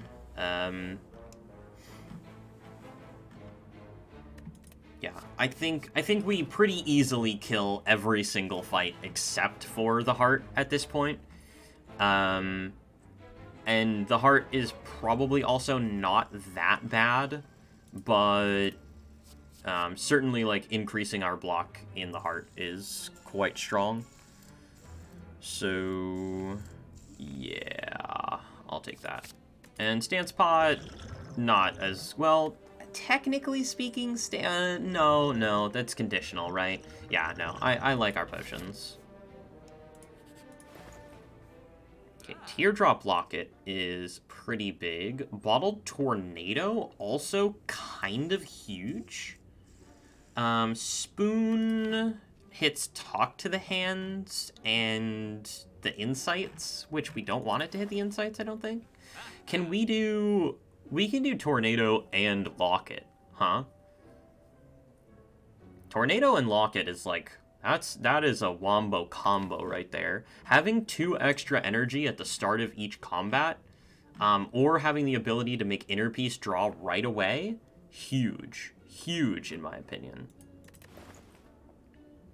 And bottling the Devotion is really, really good for our energy generation. It means we're basically, like, we're virtually guaranteed to be able to enter Divinity on turn 2. Yeah, Tornado Locket seems excellent, right?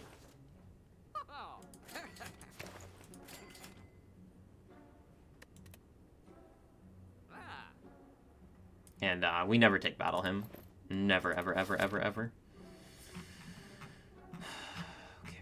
So we can take 2 elites in a variety of ways. We most likely want to do that in whatever way gets us through a campfire, which is this way. So let's go.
Oh god, what's our spiker solution?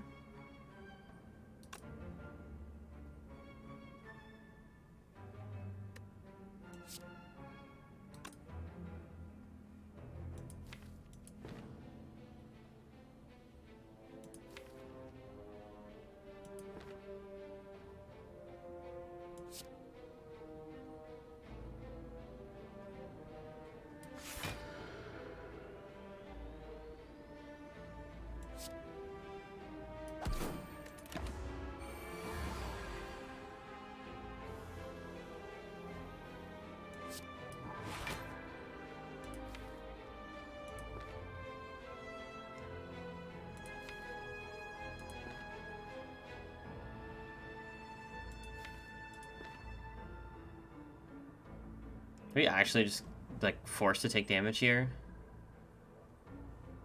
Guess we are. I could have played this better, for sure. Well, technically no, right?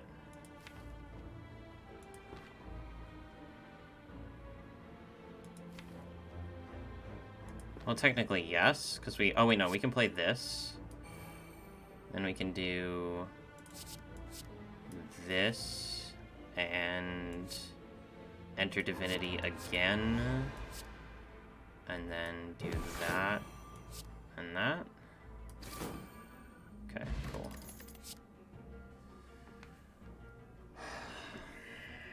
Study, technically a power, but draw, not really something that we need right now, with Pyramid and, like, Empty Mind, Inner Peace, Double Cut Through Fate, Insights, Sanctity, Meditate.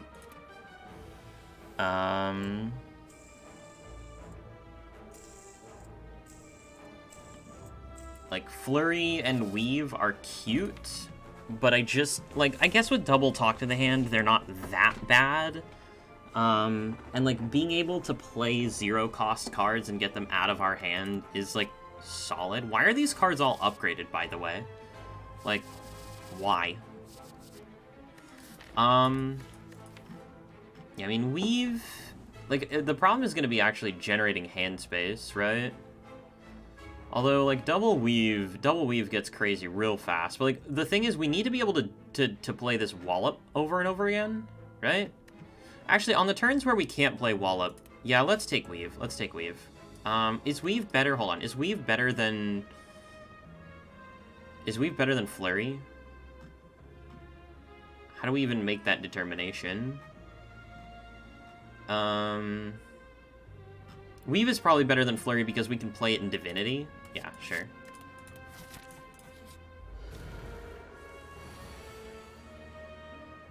We do get hands like this, though. Like, the fact that we can draw 7 cards and still draw poorly, kind of a scathing indictment, you know?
Brilliant's all the way at the bottom of the deck.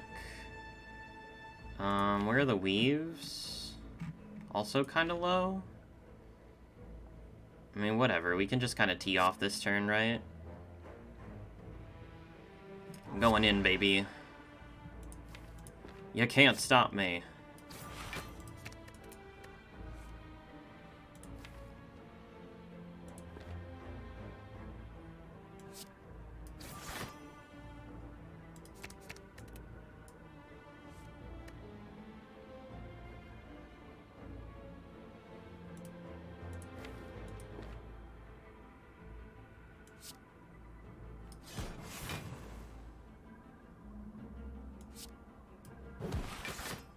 Just to kill. Alright. We don't draw our 3 best damage cards and we kill anyway. Very interesting. Okay, how important is Energy Potion? I get the feeling that we're actually not that energy starved here, weirdly enough. Won't Study get the most wallops? Not really. Because we don't have a problem with cycling at all, right? Like, we have Meditate. We can pretty much play Wallop, like, almost every turn. So, yeah, no. We don't really have a problem with cycling.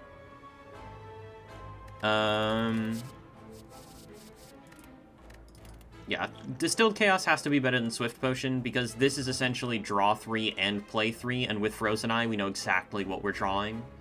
Or we know exactly what we're playing. So, like, this would be better than this if... Like, there are some niche circumstances. I'm actually thinking the Energy Potion is not that great here. Because it doesn't feel like we're super energy starved. Maybe that's just the turn 1 hands that we've been drawing, but... Really feels like if we can just draw cards, we don't have a problem with energy. I'll take the draw here. And with 93 gold, we never go to the shop. We definitely want to add these Colorless cards to our deck, if they're good. Apotheosis needs to be considered. Flash of Steel and Finesse, maybe? Actually, Flash of Steel with double talk to the hand, probably. Double talk to the hand and, yeah. These are crap. So, maybe Apotheosis. Apotheosis we do have to draw into and play. But it upgrades Vigilance. Thanks for that follow, by the way, friend. Do appreciate it. It upgrades Vigilance, it upgrades Sanctity, it upgrades Wallop, it upgrades both Cut-Through Fates, it upgrades both Talk to the Hands, and Inner Peace. Yeah, with 2 Talk to the Hands, the Flash of Steel has to be positive here. And Shuriken, I mean, yeah, just yeah, gotta take that. It cycles itself, like, you know, we're not gonna have any problems with Time Eater. So Time Eater would be, like, the only fight where this would be a consideration. Yeah, I mean, Apotheosis would be very good, and we can upgrade it right away. But it's just another card that we have to draw into in the first cycle through of our deck, which is potentially quite detrimental. Thanks for that follow, friend. Do appreciate it.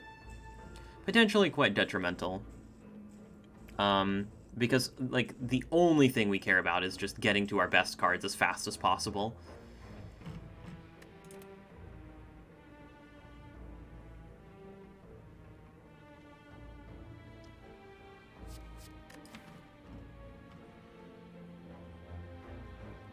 Yeah. We have quite a bit of setup already. Double Talk, I mean, we're going to be able to upgrade both Talks anyway, and those are the cards that we care most about. It would really just be upgrading the Cut-Through Fates, but that's kind of just, like, 2 extra Scry for, like, 1 card draw and 1 energy. Like, that's not even that great. Yeah, we can rotate the deck faster, that's true, but we really don't have a problem rotating the deck right now. Like, we do not have a problem rotating the deck because we have so much energy and so much draw. You guys are going to see, like, rotating the deck is not going to be a problem here. The funny thing is that, like, there's not really a fight that we've faced so far that's gone long enough for you to truly see how insane this deck actually is.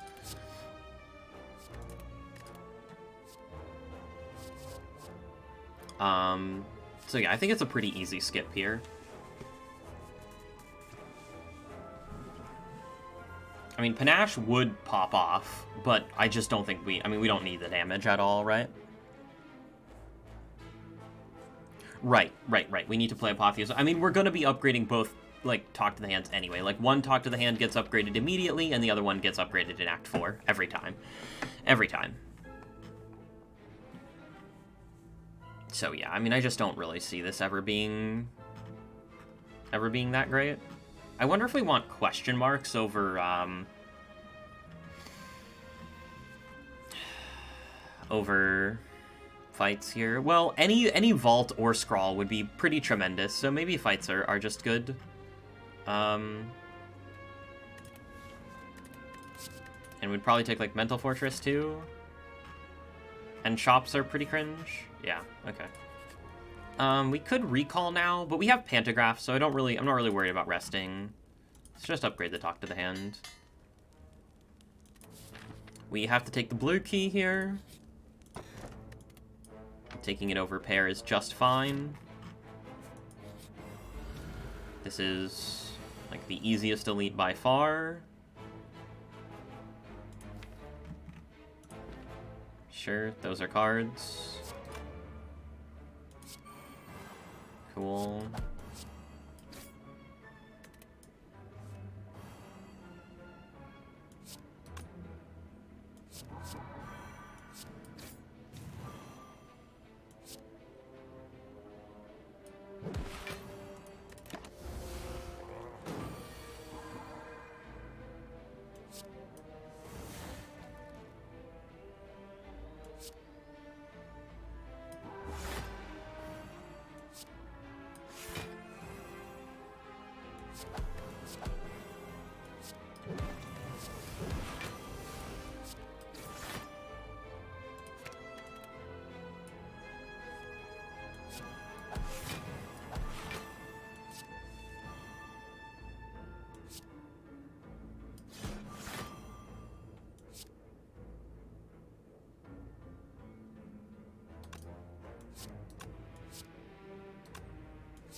Oh, whoops.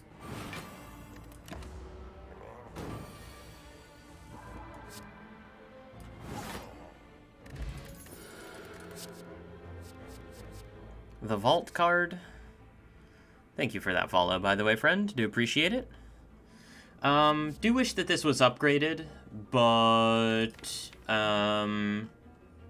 it's still good. It's still good. And thank you for that follow as well, friend. Vault versus Time Eater, yeah. I mean, it's the Vault card. You click on the Vault card. It is a shame that we won't be able to upgrade it, but it is what it is.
This is turn 2, by the way. Just did 441 damage on turn 2.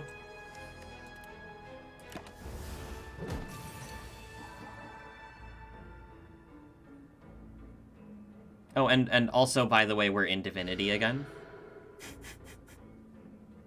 Yeah, finally an enemy that we can use our full strength on, right?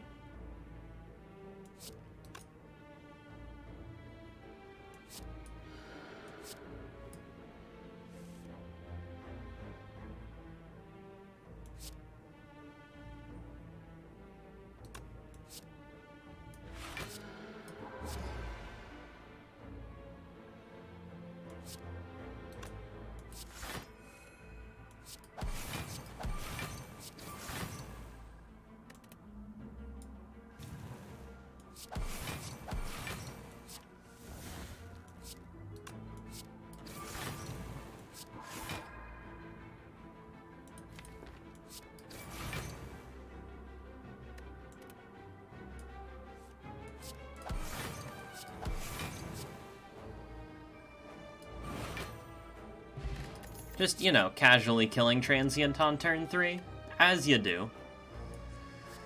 Foresight? Almost a card here, but I don't actually think that Foresight is really that important. It can help, but, like, we have these potions to help smooth us out here. Sorry for doubting the Shuriken. Yeah, I mean, with 4 turns to spare, yeah, the whole point is that yes, Shuriken makes our damage completely bananas, but it also just doesn't matter because, like, we deal so much. Like, there is not an enemy in the game that is going to require us to deal the amount of damage that we can do, right? That enemy just doesn't exist. So, yeah. I don't think we need these.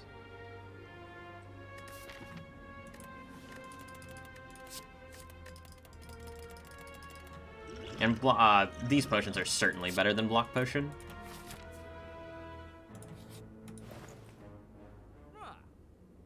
Okay, Mental Fortress. Shame about orange pellets.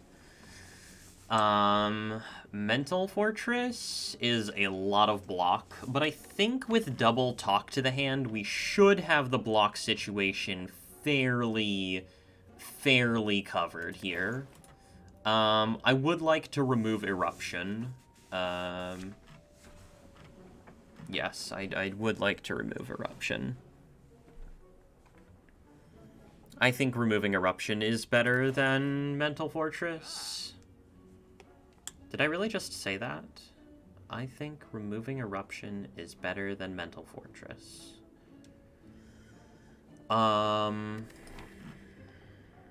Not words that I would necessarily anticipate coming out of my mouth, but, yeah. I mean, with double, like, if we didn't have double Talk to the Hand, I would absolutely be interested in Mental Fortress here. But with double Talk to the Hand, like, we're generating so much block.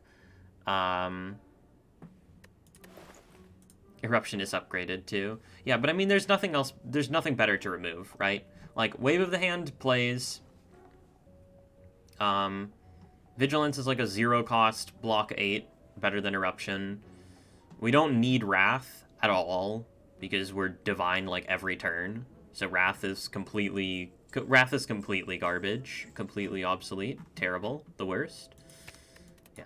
I'm gonna pay 100 gold to remove Eruption Plus from my deck. Also, notably, Trip is completely bonkers. Turns our already ridiculous damage up to 11. But once again, totally unnecessary.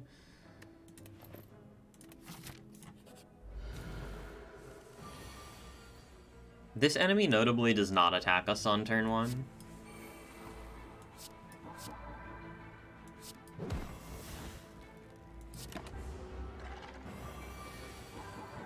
Uh-oh. It's competent.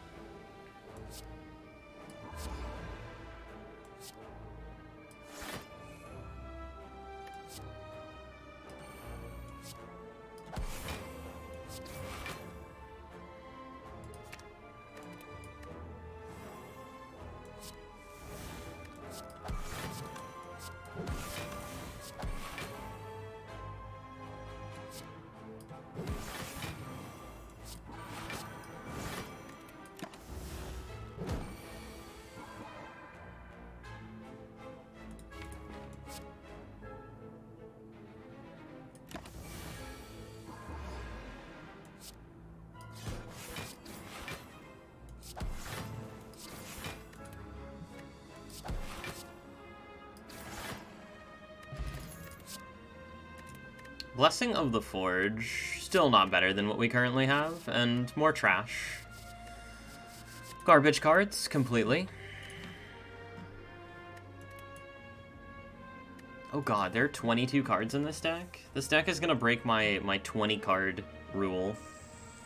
It's not really a rule or anything, but yeah, usually I try not to have more than 20 cards in my deck. Or my sort of belief is that you can always get away with fewer than 20 cards. I mean, to be fair, like, we probably don't need Weave, Flash of Steel, or Vault. Like, we could take cards out of this deck. But yeah, no, certainly not these. And, again, these potions are just, like, the ultimate bailout potions against, like, I'm talking the Act 4 elites and potentially the Heart. Because it doesn't even matter if we take damage early on in these fights. Really the only fight that we actually care about is the Heart fight, because we have Pantograph for, like, every other fight. Yeah, the Heart fight is the only fight that actually matters. And as long as we can survive the first cycle of the heart fight, we are going to win, basically. Oh, and the dreaded Spiker, of course. The devilish Spiker. Alright, hits vault every time. Oh my god. Oh.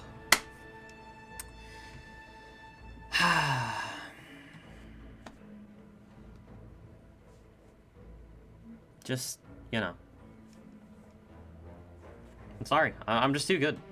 Just too good. Pre-recorded. Yeah. I played the entire run out before this exactly like this, and I actually, on this monitor, I don't have my hypergeometric calculator on this monitor over here, no. I have a complete list of every single move that I did in the run.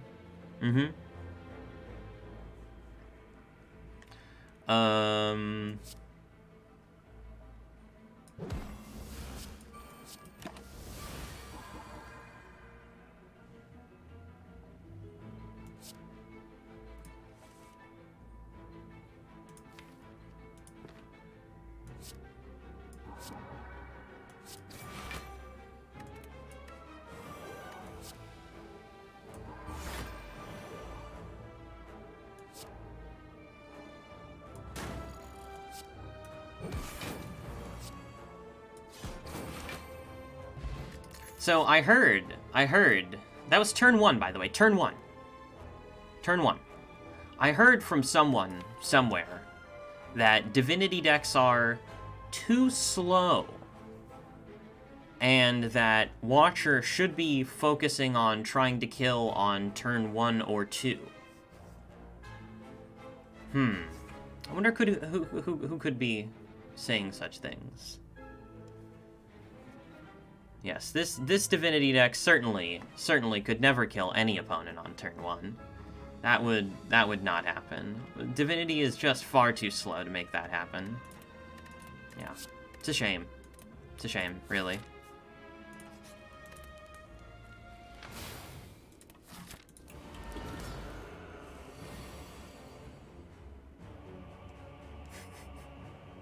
Sure. Thoughts on Vault being a bad card? How does it contribute to Slay Spire as a strategic deck builder if it's an auto-click? Marl.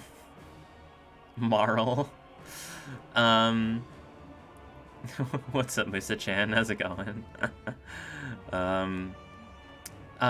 Yeah, so... Vault can be a bad card. There are certain circumstances where Vault is a bad card.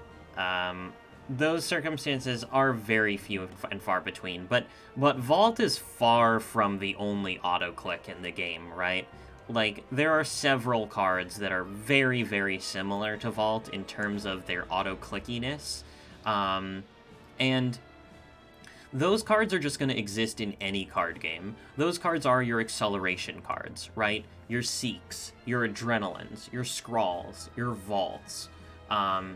Like, all of these cards are auto-clicks because they're essentially free, right? And their effect is incredibly powerful. So, rarely see...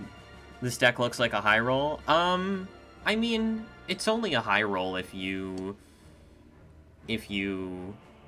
I mean, I don't know. Like, Watcher strong, I guess? Like, it's only a high roll if you consider, like, the way that I played this run to also be a high roll, right? Like, there were a lot of decisions that were made in this run that were very specific and very important in terms of making the deck as strong as it currently is. But sure.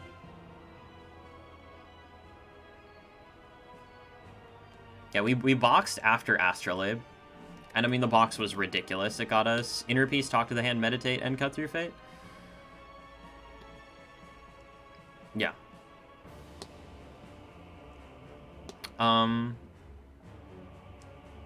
Yeah, so basically, cards like Vault just kind of have to exist. And the situation where you would not click Vault is if there was a card on the screen, like, because Vault, here's the thing about Vault, right?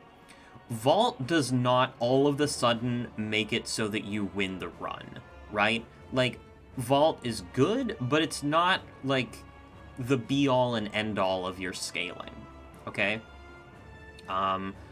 Vault is only an accelerator, and there is potential that you could see Vault against a card like Mental Fortress, or Talk to the Hand, or Rush Down, and say to yourself, okay, well, Vault is a really good card, but if I don't take this card that it's up against, I might not have enough scaling to win the run, right?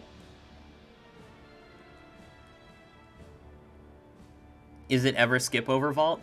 Yes, there is potential for skip over Vault to be the case, but it would be an incredibly niche circumstance.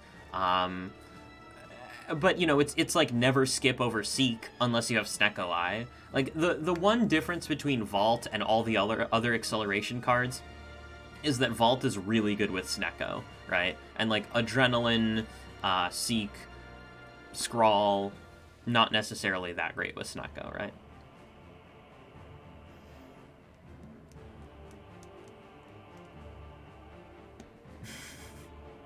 Offering, not exactly in that conversation, right? Because Offering does cost you 6 life. And 6 life is a very, very real thing. Vault is awkward. What's up, Kirby? How's it going? Vault is potentially awkward with Incense Burner. That is true. However, the circumstance is usually that you understand that you have Incense Burner and Vault, and you try to set up Incense Burner in such a way that you are anticipating vaulting into the correct burner number. I've had several Act 4s that have played out like that, and you just you know, put burner on a number and you anticipate vaulting, basically. But yes, you do have to do some additional calculations. Okay, let's take a look at our draw pile here. We can hit Vault this turn, which is probably good. I don't even know. Do I want to think here? No, thinking super cringe. Let's not do that, actually.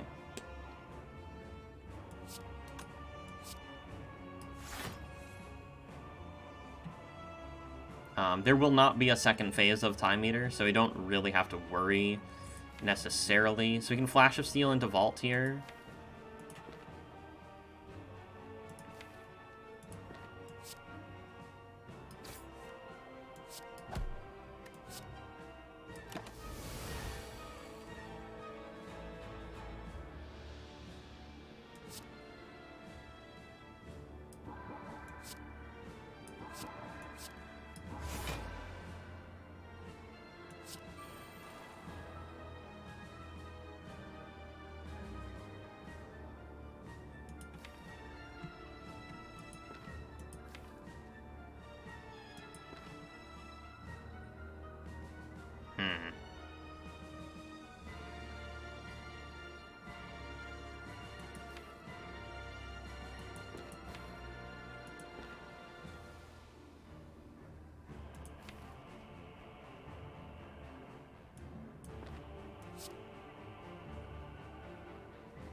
I don't mind taking damage here. We have Pantograph, so it's like, makes very little difference to me, to be honest.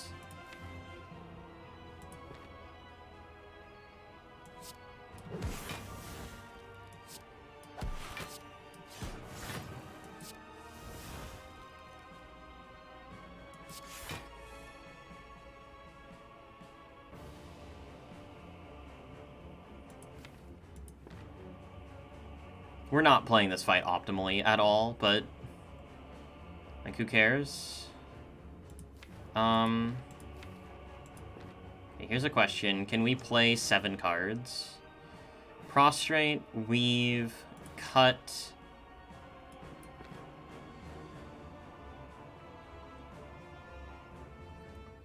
No, I don't think so.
We can try to go for a one-shot next turn. How much damage do we have? I mean, it's probably just lethal now, right?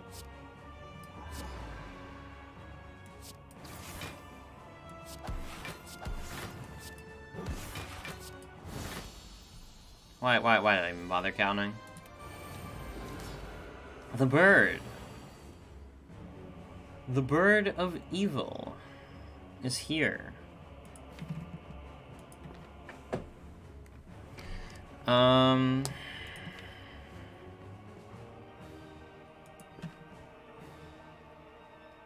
Yeah, I mean, technically taking damage here matters. Yeah,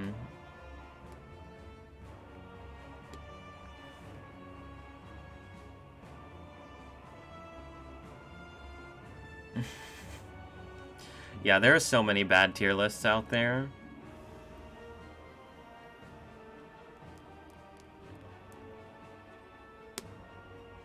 Yeah, Holy Run, indeed. 4 hours in. Solid 4-hour run. No big deal.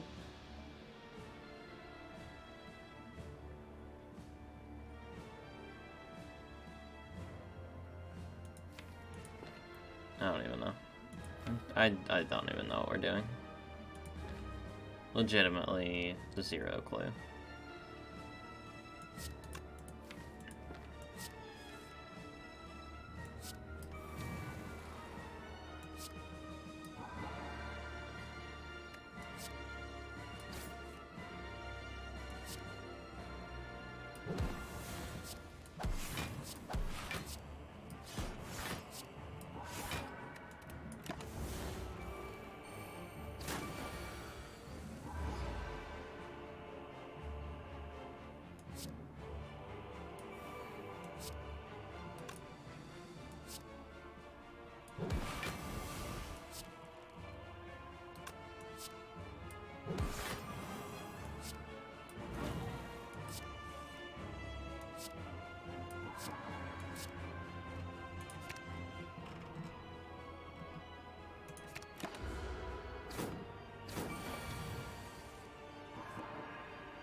Nice.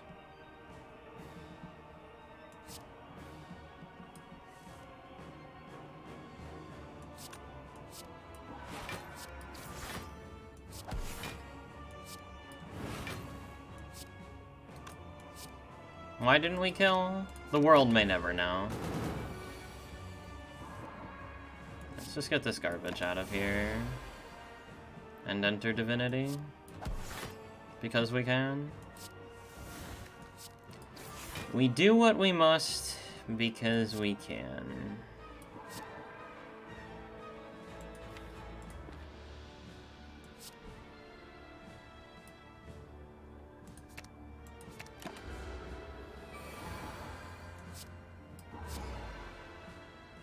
Lol.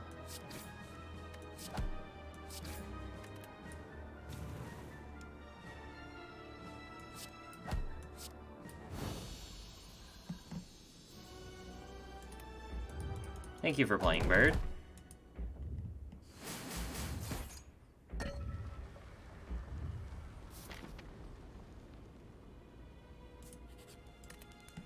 Okay, so we either upgrade the Talk to the Hand here, or we consider upgrading Vault instead. It's probably just Talk to the Hand, though, let's be honest with ourselves. Alright, so there'd have to be, like, a God potion here. Rushdown when we have no Wrath sources in our deck? Medikit would have been nice. If Vault was on sale, we technically could have purchased it. Secret Technique also wouldn't have been bad, but yeah, our potions are very good right now, so... yeah. Yeah, our potions are very good. We can skip and not feel bad about it whatsoever. This seems much easier than trying to go infinite / stance change. Well, like, I don't know. I mean, it is and it isn't. Like, you know, it is and it isn't.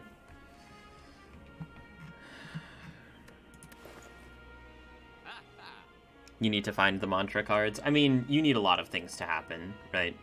I mean, we almost died to Knob. Like, we legitimately almost died to Knob. Thanks for that follow, friend. Do appreciate it.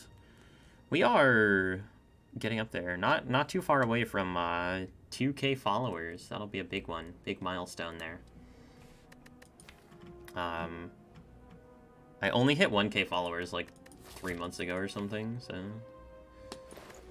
Not too shabby. Alright. Yeah, I mean, we had this very particular astrolabe, which sort of not just pushed, but, like, shoved us into the deep end of the divinity direction, and we found a prostrate on floor 2, so, you know. You need to not die in between, exactly. Thanks for that follow, friend.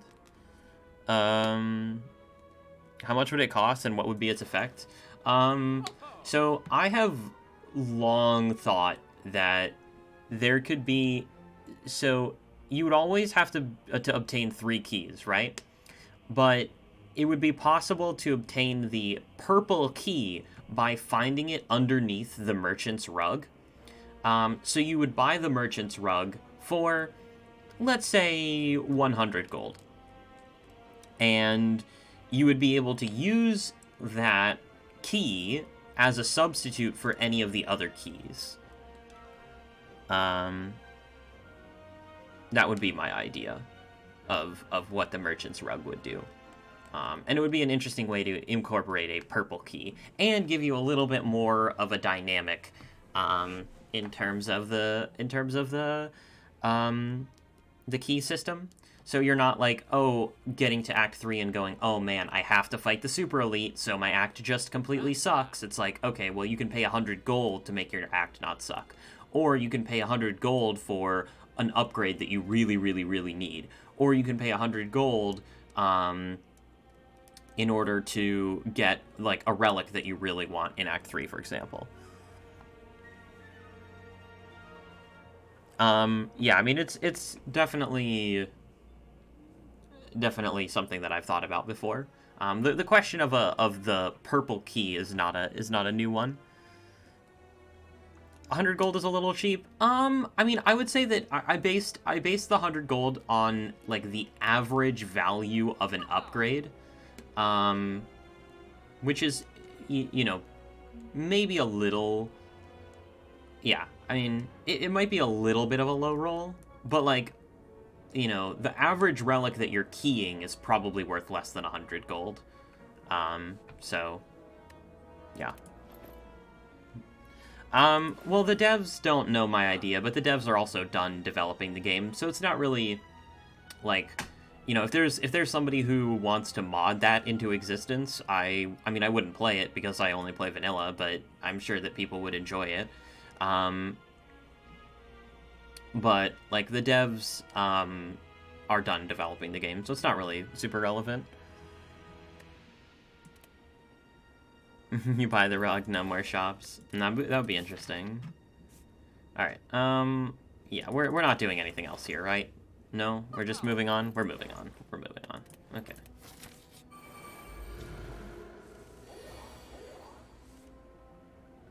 Okay, so we can actually play Devotion and Vault here. Brilliance is the literal bottom card. Interesting.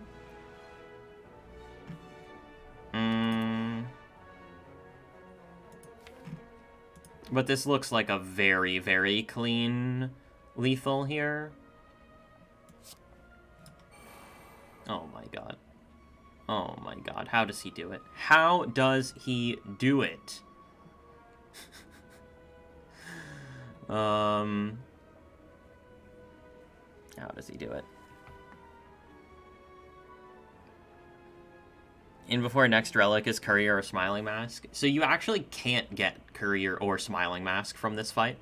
It's straight up not possible for that to happen. There are certain relics that have hard-coded floor limits beyond which they cannot appear.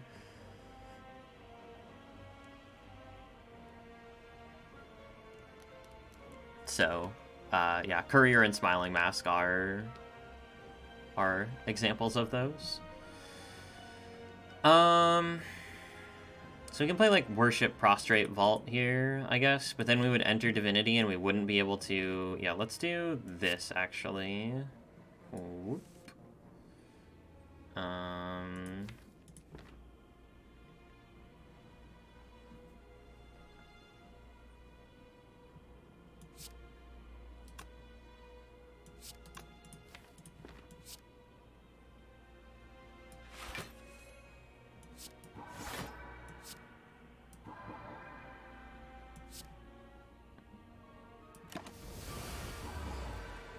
Turn 1, by the way. Turn 1.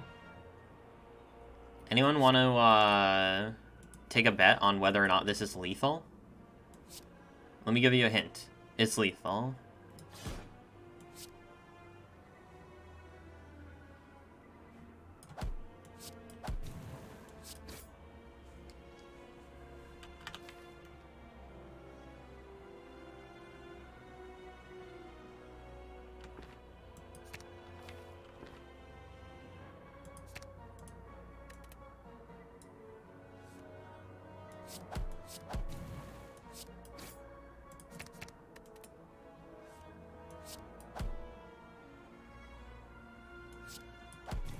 But I heard Divinity decks are too slow.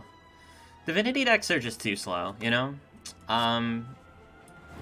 It's really unfortunate that our Divinity deck is so slow. I really, would have liked to not die to the Act 4 elites, but unfortunately we died to the Act 4 elites because our Divinity deck is too slow.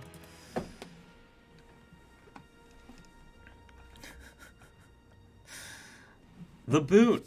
Pog! Literally completely useless. Actually, it might do one thing one time, but probably not. Yeah, wow. What a card reward screen.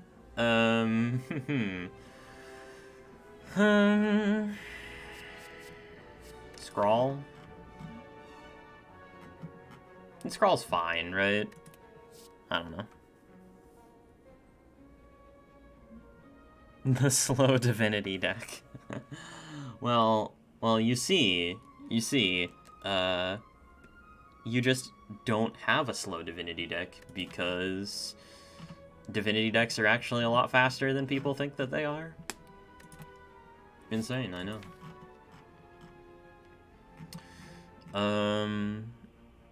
Divinity PK? Oh yeah. Like the wet dream is like vulnerable, paper frog, phantasmal, divinity, pen nib. Are there any other multipliers that you can have? I don't know. Maybe. Like, yeah. That would be like the ultimate thing. And then like a regular strike is doing like cow. You don't really count vigor, because vigor can be given to you in an infinite amount by Wreath of Flame. So vigor doesn't really count.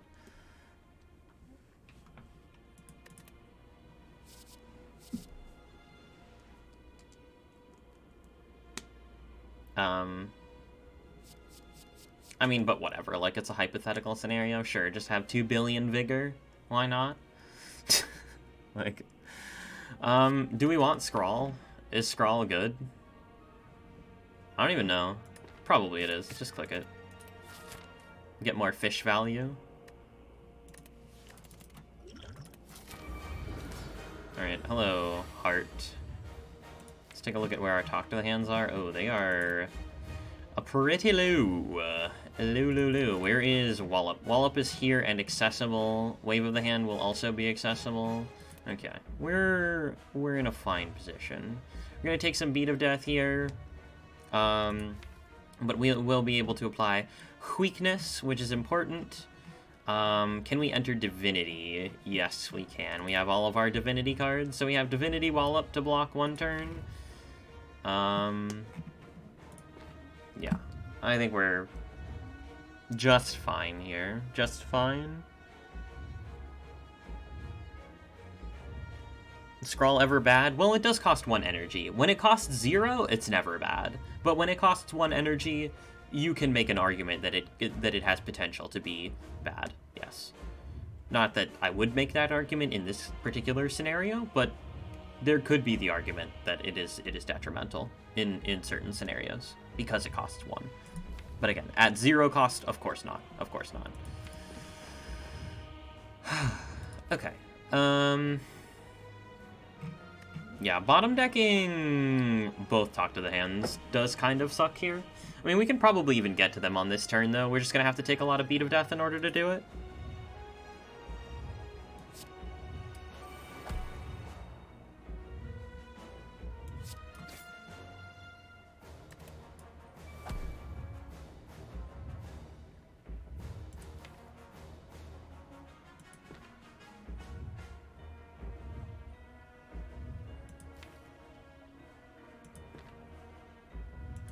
Yeah, I want to draw into real cards, right, with the Scrawl, so...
So we did draw the Void.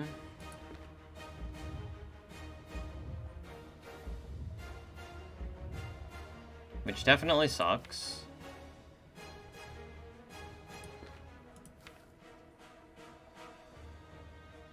Top 3 is not really doing that much right now. However, top 3 could do quite a bit if we cut into Slimed and then play top 3 here. So that's probably what we'll do.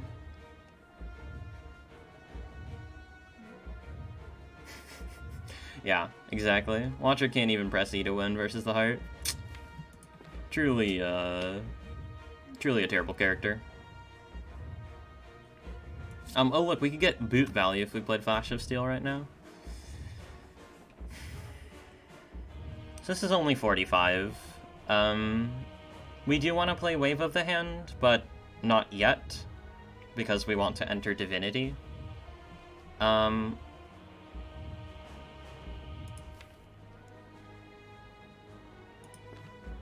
Pray, enter Divinity, Wave of the Hand, cut through Fate. Here. Oh, You could pray after, I guess. Because the insight could mess up our plan here. The damage doesn't matter at all, right? So let's just do this.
We never need to play Wave of the Hand again.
Just want to hit Wallop next turn.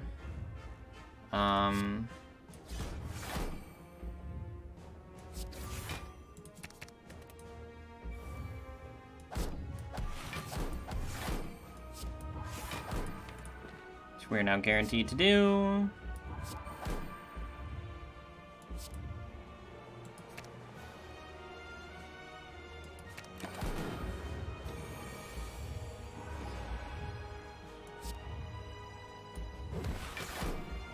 Not that we even needed to, but whatever.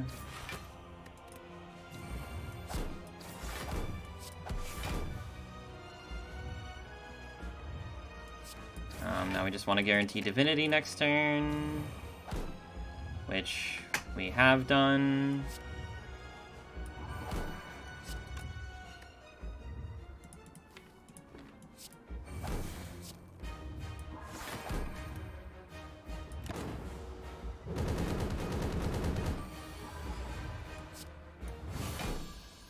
GG. Mantra stuff? Yes. Impressive. Thank you. Good run.